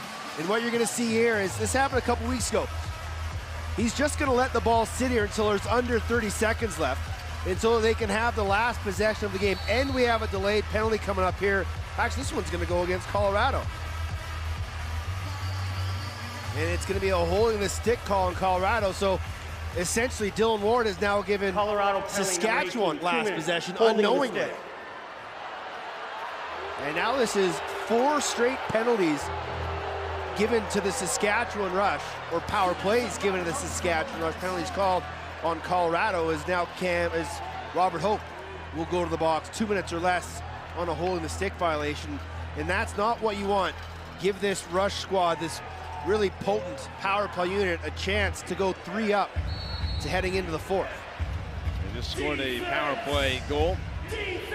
Matthews got it. The first of the night. He has the ball. Playing pitch and catch with Church. Back to Matthews. Lost it. And it comes free, but it bounced back for Knight for the Rush. Sidesteps a defender. McIntosh to Matthews. Shot! And it hit the side of the net. Bounce free. Mantha got it. Run up the floor by Holding. That time runs out in the 3rd quarter. Now the Mammoth still have some time to kill on that penalty on Hope. And they got some work to do when we go to the 4th quarter here at Pepsi Center. It is 8-6 in favor of Saskatchewan over Colorado as we head to the 4th quarter of play. Tyson, I don't know about you, but even though 2017 isn't over, I'm already excited for the 2018 NLL season. And I think that's because the 2017 season has been so exciting. There's been so many games that have been decided by just one single goal. Lots of games go into overtime, some highlight reel plays on any given night. Games you just don't want to miss. It has been action-packed for sure, and fans, if you're like me and already counting down the days until 2018 NLL season, well, we have some news for you. You can renew and subscribe to NLLTV.com today for the 2018 season. And if you do it now, you're gonna get a discount on your subscription. Also, a chance to win a pair of tickets to the 2017 Champions Cup Final. Lots on the line. Also, you can win a meet and greet with your favorite player or the commissioner himself. There are so many incredible prizes if you renew today, so don't miss out on this opportunity.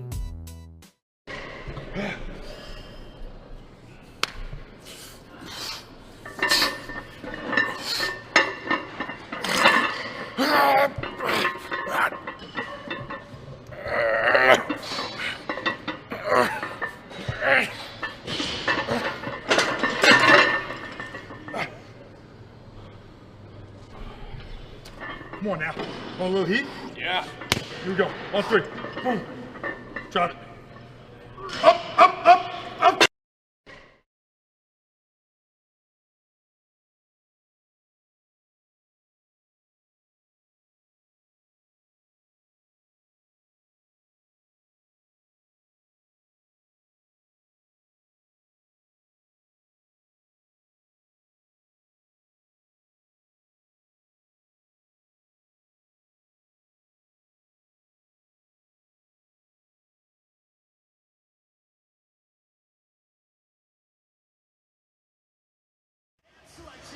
We're set to start the fourth quarter.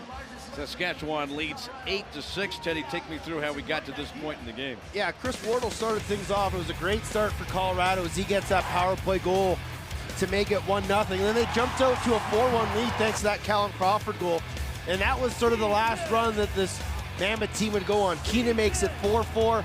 And then we're going to see the 7-5 and the 7-6 goal as Dinsdale feeds Matthews and he gets it right back for that 7-5.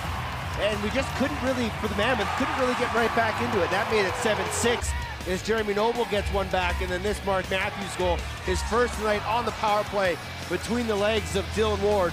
And that's where it stands, 8-6. But to start the fourth quarter, the Mammoth are going to be down a man again as they try to kill off this penalty. Hope is in the penalty box. McIntosh makes a pass. It's zipped by Thompson. He comes out of the corner with the ball. Goes behind the Mammoth net. Feeds it back up top. Power play again. There were 5 penalties called on the Mammoth during that third quarter. And a carryover now into the fourth. Matthews, who scored a power play goal in the third. Shot hit off the Ward and skims wide. Scooped up by Sweeting. Makes his way up the floor. Past the timeline. His pass got deflected. And it bounced back in front, but snagged and taken back by Messenger. It was just Cornwall down low, and the shot gets tipped away. Sorry, Teddy. No, it's okay. I was just about to say Bryce Sweeting has played a really good game, and then he sort of forces that pass in there. And, you know, this is a team that needs to make sure they take care of the ball because they're down and they need to get. This is a huge game, and I don't think people really understand. Yes, they can get in and host that playoff game if Vancouver loses tomorrow, but they don't want to wait for that. They need to win this game, and more so just for their confidence going into that Vancouver game. It's certainly, you want to have the home floor advantage. You want to be here in front of this crowd, but you want to feel good. You lost last week to Vancouver. You want to feel good going into the playoffs. Yeah, and that was one thing that Pat Coyle stressed at practice last night. He said, you know what? I don't care if we lose 10-9, if we give it our all and we play our best game of the year. But if we go out and we win or we lose and we don't play a good game, I'm not going to feel happy about it. So, you know, it's not that Colorado has played a bad game. They just had some bad runs here, and they're not getting a lot of help from the officials in that third quarter either. The penalty is over. Another nice penalty kill, though, for the Mammoth. Torrigetti walks in, and the shot stopped by Ward. Man, Dylan Ward has been good tonight. He's faced 42 shots. He's made 35 saves, and he continues to stand tall. Even those 2 losses earlier against Saskatchewan, he was great. Yeah, he was facing 63 shots in those games, and just, you know, he was the wall that they say he is. They just got to give him some offensive support here. And Mammoth needs somebody to come up with a big play offensively. They lost the ball on that possession. Goes back to the rush. So they had the ball, didn't get a shot. You know, that's just this offense not feeling the rhythm. Oh, nice steal. Picked off by Holding. Has some help. There's the pass, the shot, and the save by Bold. He just robbed Sullivan. That's a huge save for Aaron Bold tonight. Josh Sullivan, who was looking for his first goal of the year, and that would have been a huge goal. A goal from the defensive end always gets the team going. Crawford marches to the front of the net, spins back, gets free, sends a pass across, back towards Crawford, intercepted. And the rush across the timeline, work towards the far side. Another penalty coming up here to Colorado. Oh, boy. And the ball ricocheted off the glass, past the line.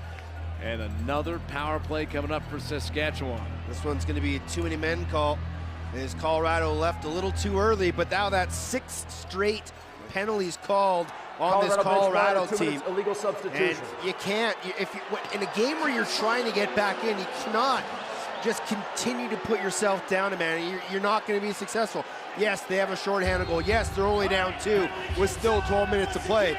But you can't allow this many opportunities for a Rush team. Well, the illegal substitution at 3:07, shot save made by Ward. And Hope gets the ball. Geich takes the pass. Past the line. Bounces across. Short-handed for the Mammoth. Adams, head down. Sends it back up top for Crawford. Whips a shot off the chest. Boldy, he sends a quick pass up the floor. Racing down is Thompson. Geich. Adams, shot! Oh boy, that was a terrific save. And that one skipped off the carpet, and terrific save by Ward. But probably an even better play by Ilya Geich. He knew Jeremy Thompson didn't want to shoot that ball. He wanted to pass it to the O guy coming off the bench. And he actually forced Thompson to take that shot, knowing his goaltender was in good position to make the save. Short-handed possession. See that replay on this. Here's that save. Wow, good one. Meanwhile, short-handed, Mammoth. Round dunk, and the stop by Bold on that opportunity by McLaughlin. Eli trying to go for that dunk again, but we talked about that earlier with the self-play. Oftentimes when a goalie knows it's coming, he's able to get his shoulders on that crossbar, but you know, the Mammoth are able to kill 30 seconds off. And there's, you know, we're back, you know, there's 30 seconds left of the penalty. They're still killing this off. Shot missed high. Keenan. He faked it, and then the shot bounced, and then went over the head of Ward, out of play. 18 seconds remaining on the penalty served by Josh Sullivan. So it looks like Colorado's going to be able to get out of this one again, but you cannot allow that. They got to get some momentum. They're hoping to get a call from the officials, give themselves a chance on the power play, but they got to find a way to get some 5-on-5 goals here. Out of the box comes Sullivan. Back to 5-on-5. Trailing by 2 here in the fourth. Another possession without a shot. And, you know, they were killing penalty time off there. I get that, but just, you know, 2 guys in one spot. They didn't know who the pass was going to, so an unforced turnover there. But, you know, now we're in the final 10 minutes. Now is when it starts to become crunch time, so everybody needs to sharpen their game. Taylor makes the pass. Knight going to force his way through. Push towards the wall to Matthews. Cross floor pass. Ricocheted off the wall. Mammoth have got it. Transition pass comes up. Floor for Coach to take. Mammoth trailing by 2. 9 minutes left to go. Final regular season game for Colorado. Trying to get a home game in the playoffs. If they can get a win, that would guarantee it.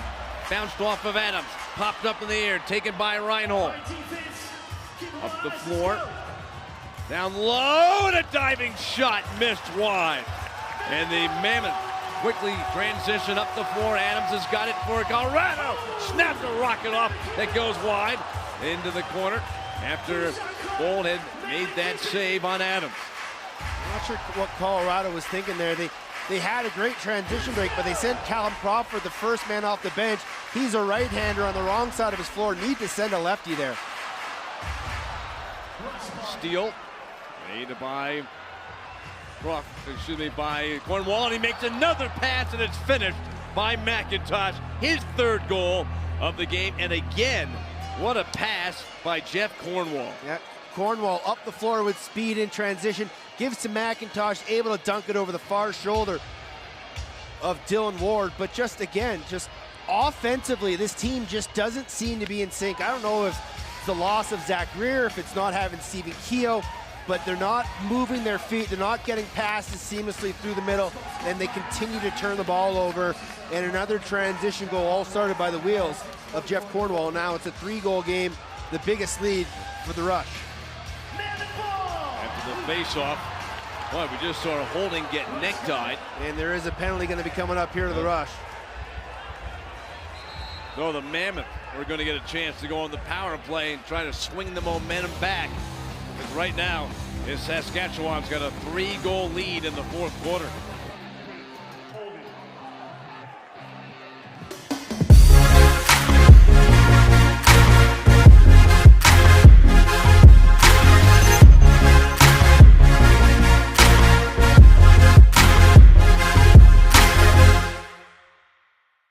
It's another edition of Versus, second last of the regular season. Miles Thompson against Miles Thompson? All right, three-time champ, one-handed behind the back shot. Here it is. You've all seen it before. Miles Thompson's taking on himself, and we need to crown this guy the behind the back king because he does it again. When is the opposition going to learn? Well, fans, you got a tough decision. You want Miles Thompson number 1, or do you want Miles Thompson number 2? Head to Twitter now. You can only pick one. Cast your vote.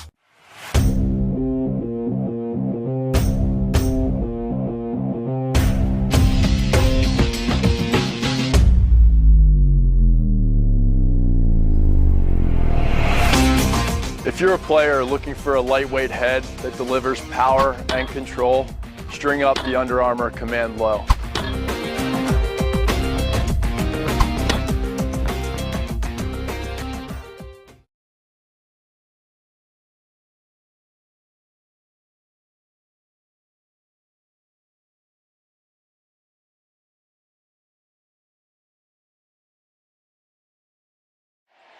Saskatchewan 9, Colorado 6 here in the fourth quarter. Tonight's game marks the team's annual Fan Appreciation Night. We want to extend a big thank you to all Colorado Mammoth fans for your continued support all season. We're proud that you make the Pepsi Center the loudest house in lacrosse. Jeremy Thompson in the box, 2 minutes for holding, will give Colorado their first power play in some time. And they're 2 for 4 on the night so far, looking to get one back here. And this is a big moment in this game, Mike. Down 3, 8 minutes to go. You got to get yourselves a goal and just get the energy going. Get some confidence in your sticks. Got a big crowd here tonight. They want to cheer. They haven't tried to give them something to cheer about. A pass from Crawford, then the shot missed wide by Wardle.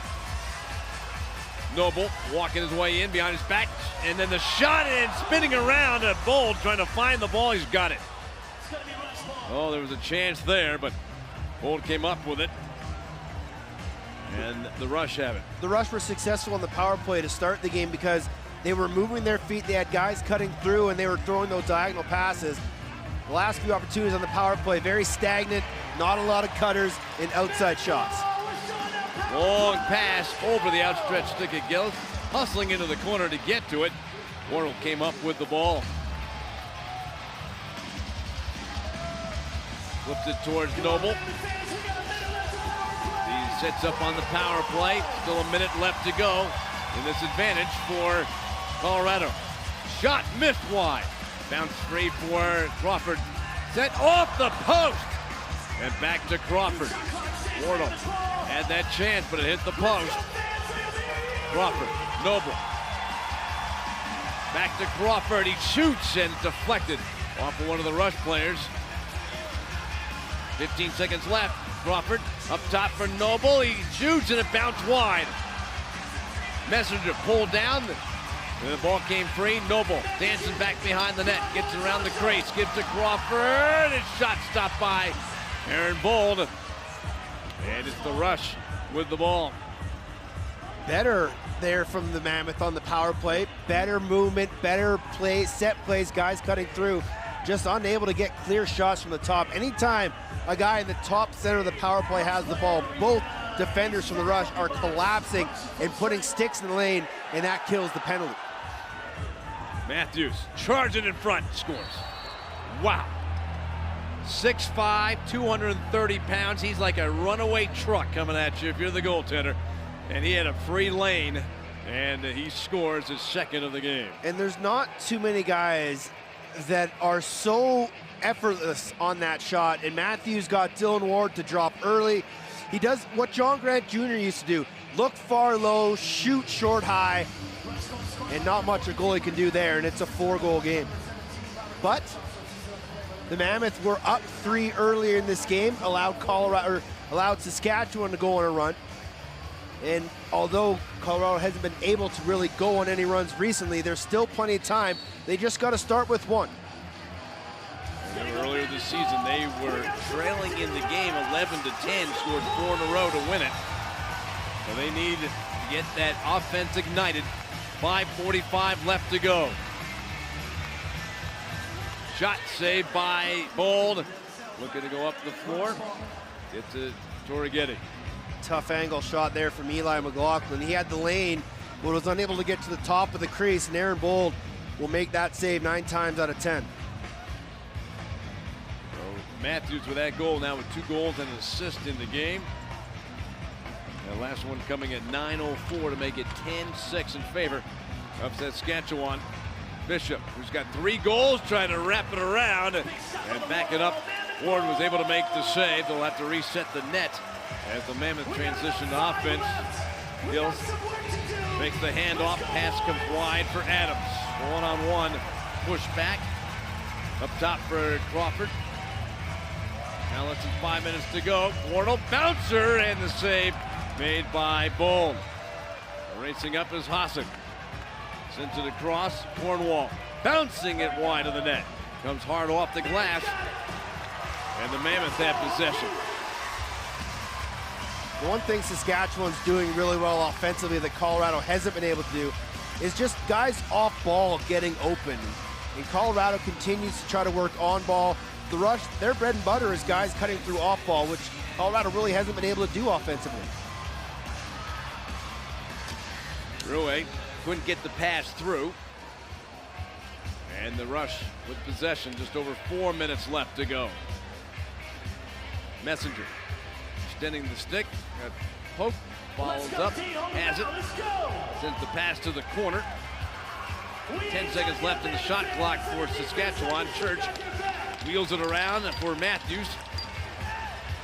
Trying to send in the middle, but it's picked off. Capito's got that time, space, and scores!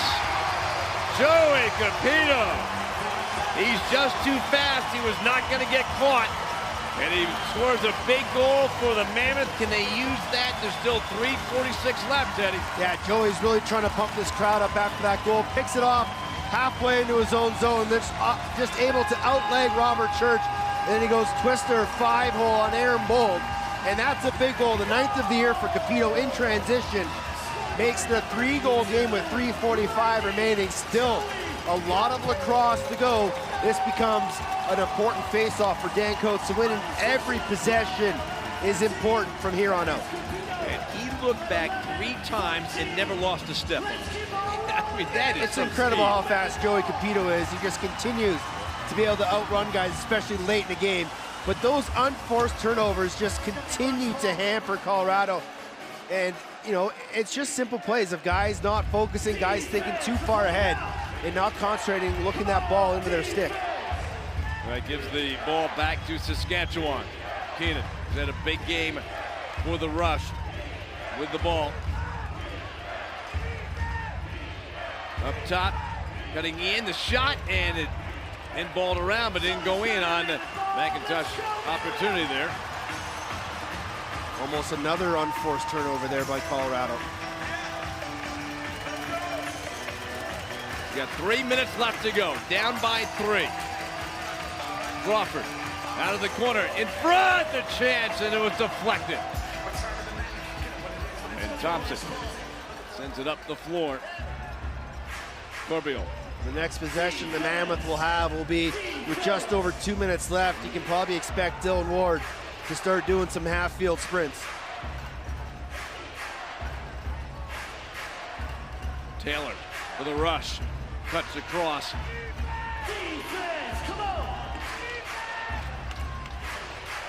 You know, spins away. Yeah, up 3 goals. The Mammoth need to really start to pressure, really need to focus on picking up those loose balls, because Saskatchewan is going to continue just to eat 30 because they're plenty ahead with 3 goals up. They just want to kill 30, and there goes Dylan Ward. Not a delayed penalty. They have taken him with 2 minutes to go to the bench. Extra player on the floor, Noble. Down by 3 for the Mammoth. McLaughlin, loose ball, but it's scooped up. Oh, nice pass by Self. Noble shoots, and it's skimmed off the shoulder of Bold. A collision, loose ball scooped up by Wardle. That's a huge loose ball. Get the reset. Dylan Ward back to the bench, 6-on-5. Crawford in front, and the ball came free. Hasek's got it, lost it as he got hit. Still loose, the side of the net, still loose, and it's scooped up by the Mammoth. Now Ward can go back to the bench. Get the extra player on the floor, 1:20 to go. Crawford moving his way in, pass, shot, score! What a great play!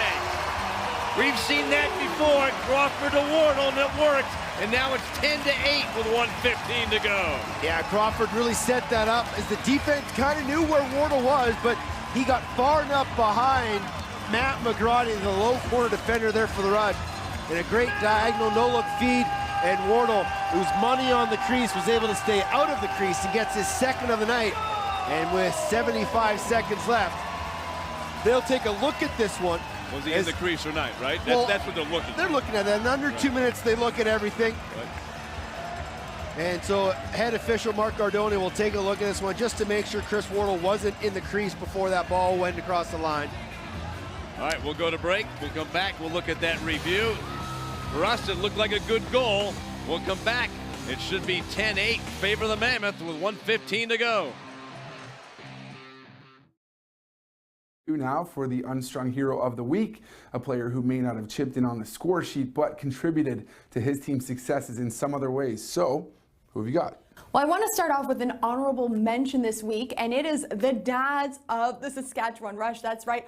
All the papas came out to cheer on their sons this week, and you could tell the Rush were really performing at the top level, and I can't help but think that playing in front of all of their dads had something to do with that. They all came out onto the field ahead of the game, and Derek Keenan also was there with his son Ryan Keenan. He said that was a little bit weird to be a part of those ceremonies ahead of the game. But my unsung hero for this week has to be Ian Lord, and this is why. The defenseman was huge for the Rochester Nighthawks this week. He also had 2 goals in this game along with his 1 assist to help keep the Rochester Nighthawks playoff hopes alive. As Dan Dawson said, everyone was chipping in, including Ian, and you don't really see those kind of numbers from a defenseman. He's got Digby on the take, scores! Now back over to Dane Smith with a shot, hit the goal post inside, he scores!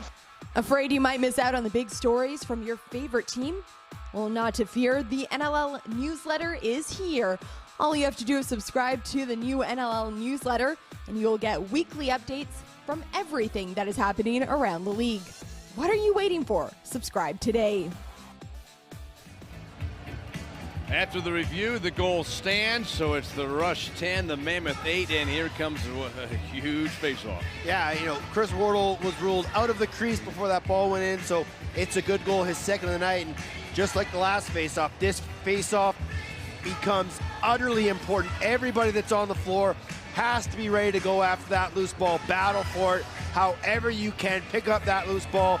I would expect, even though Chris Gill's drawing the play up right now, you might see Colorado call a timeout depending on how quickly they get this ball. But Chris Gill, the O coach, is drawing up a play right now. They're going to leave. They may leave Dylan Ward on the bench. I'm not quite sure how they're going to run this face-off. But it does look like he's going to go to the into his net, so they'll play straight up 5-on-5 and try to win this ball and battle for it. And if they can get it, they might go straight 6-on-5, or depending on where the ball is, they might try and call timeout. Tell me about Dan Coates and what he'll try to do on this faceoff. Well, it all depends. They're going to go 3 guys in the offensive zone and 1 guy back, so he may try to win it back to himself or just try to push it to open space and let his guys battle for it. Faceoffs this quarter are 10-10 in favor of nobody, because it's even. I almost caught myself there. Is that Victoria education they're showing off? Hey, we're a little different on the island, Mike. Well, let's see what Dan Coates can do here. Can he win this face-off for the Mammoth? Down by 2, 1:15 left to go.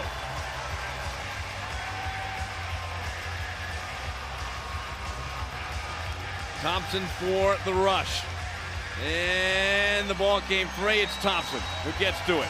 But immediately a couple of Mammoth players on him, working him hard right in front of the Rush bench. Thompson still pushing free. And we got to stop. Timeout called by the Rush. And I think that's a good play there by Derek Keenan. He wanted to see how long Jeremy Thompson could hold on to that ball, see how much time he could kill, see if he could run to open space.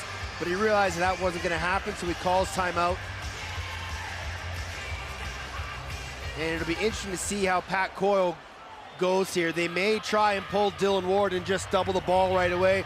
It leaves an empty net, an easy shot for the open target. But you need to get the ball back here, so you might have to double the ball. But you could also put the faith in your D guys to try and strip it. But I wouldn't be surprised if Dylan Ward starts his play on the bench and they go 6-on-5.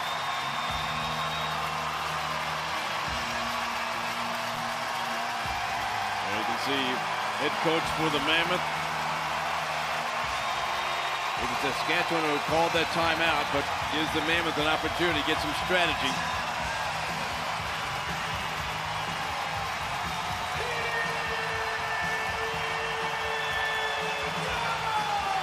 Well, for the fans, they're hoping this is not the last seconds of the Mammoth season here at Pepsi Center. They are going to the playoffs no matter what next week. But will it be here or in Vancouver against the Stealth? Well, it looks like they're going to put Ward in the net.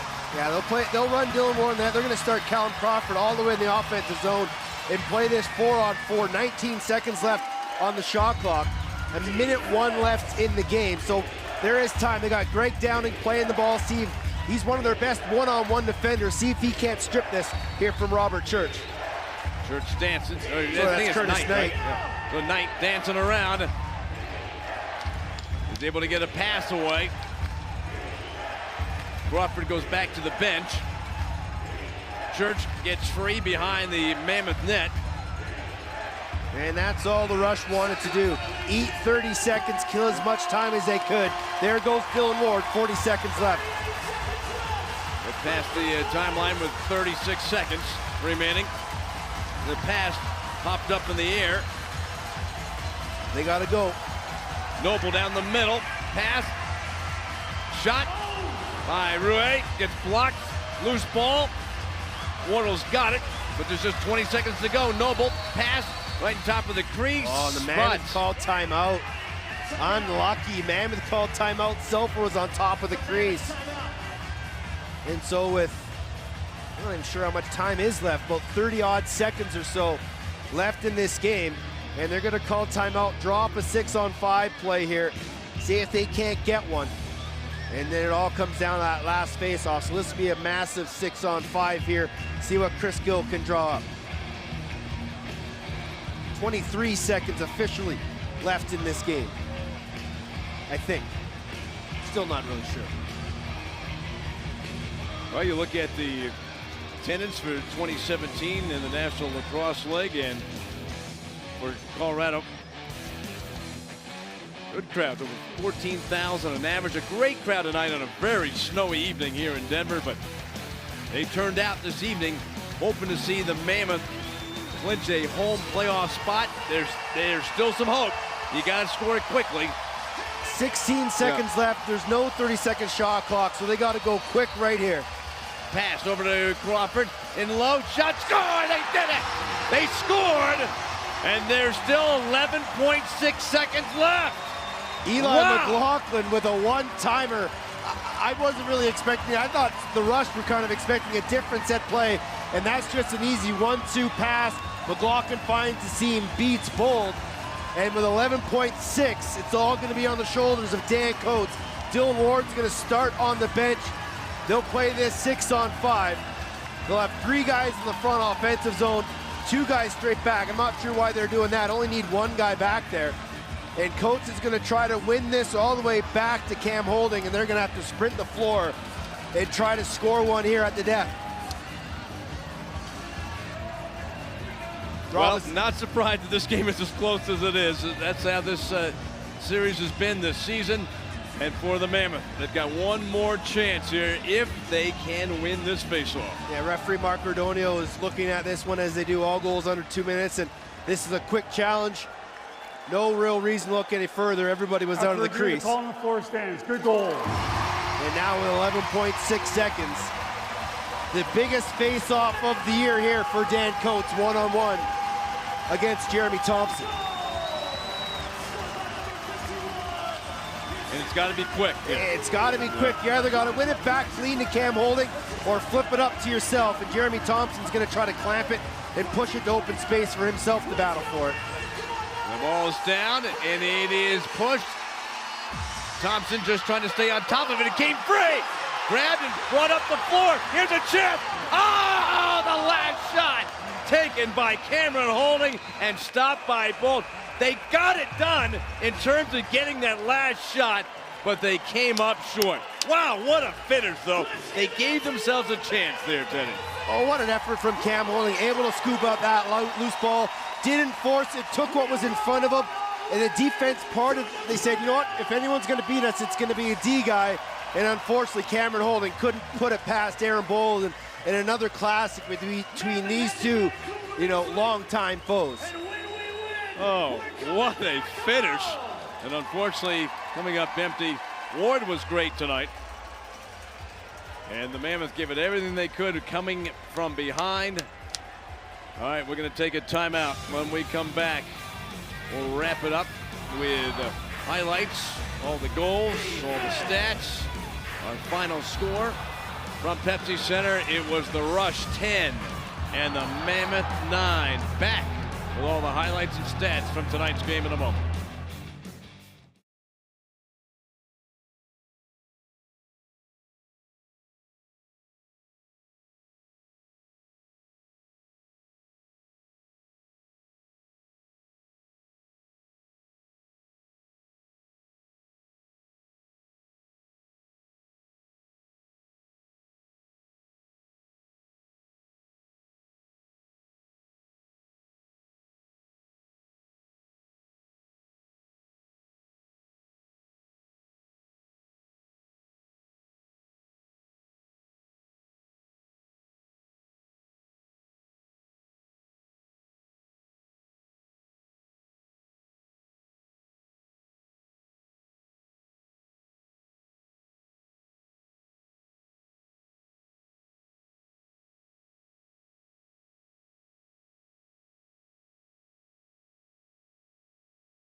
Colorado Mammoth Lacrosse on Altitude is presented by Peak Kia. It's a great idea. By Ideal Home Loans. First they listen, then they lend. By the Ford F-150. Get the truck that was made to work. Ford F-150. Built better, built stronger, built Ford tough. And by the Denver Outlaws. 2017 season tickets are on sale now. Please visit denveroutlaws.com for details. Final game of the regular season for the Colorado Mammoth, and they fall to the Saskatchewan Rush. The final score 10-9 in favor of the Rush. Mike Haynes and Teddy Jenner, and disappointing night, unfortunately, for the Mammoth. They come up short. They gave it their all, and they certainly made it exciting in that last few seconds. Yeah, and this has been an Achilles heels for this Mammoth squad as they play, 2-3 really good quarters, but a bad stretch in that second quarter really hurt them, and they had a 4-1 lead. Then next thing you know, they're down 5-4, and they were never really able to get back. Yes, They clawed themselves back to within one. They had a shot right at the death by Cam Holding to try to tie it, but their offense wasn't in sync. They really missed Zach Greer and Stephen Keogh tonight. Their defense had lapses. You know, their short man unit was really good, but this is a team that has to take a lot of positives from this. The 3 times they've lost to Saskatchewan, they've only lost by a goal each time. So they know they can run with this team. Now they have to quickly forget it, bring that focus to Vancouver, a team that for some reason they kind of struggle against. We still don't know where that game's going to be, but you know what? They have a lot of positive to take from and a lot of game film to learn from. So you know what? It's not the ending they wanted. They can still host that playoff game, and hopefully things work out their way. All right, those are your forward highlights. As tonight the Saskatchewan Rush beating the Mammoth by a 10-9 final score. So now let's take a look at our Kia stats. The second half, before we get to those stats, was a little different because you know this is a Rush squad that prides themselves in defense, and the Mammoth were able to claw away. They got big goals from Jeremy Noble. Callum Crawford was there. The goal by Chris Wardle to really spark the run was huge. And, you know, this is a team from Dylan Ward out that can admit to, man, they didn't play their very best, but you know, constantly being able to come back, but you can't always put yourself at the bottom of the hill, and too many times this Colorado Mammoth team has done that, and it's going to come back to bite you in the end, and unfortunately that's what happened tonight. All right, so those were the forward highlights, and unfortunately for the Mammoth, coming up short by just a goal. That last save by Bold, and here was the play. Teddy Holding had a chance to tie it. Yeah, he picked up a loose ball, and as we talked about at the wrap-up, the defense parted. They let him shoot the ball. They knew, you know, you'd rather let a D guy shoot than an O guy, and unfortunately that shot just didn't go in, but that's just the way the game of lacrosse is. It's a game of runs, and unfortunately time ran out on Colorado. All right, there are your peak Kia stats. Is there something in there that just stands out to you that made a difference in the game?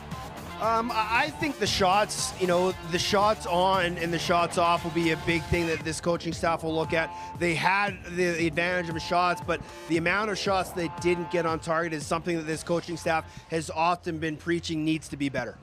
All right, we'll come back. We'll wrap things up from Pepsi Center, where tonight, in the last home game of the season, perhaps for the Mammoth, they're hoping they've still got one more in the playoffs. We'll have to wait till tomorrow to find out if that'll happen. But they do lose tonight to Saskatchewan by a 10-9 final score. We'll come back in just a few moments, wrap things up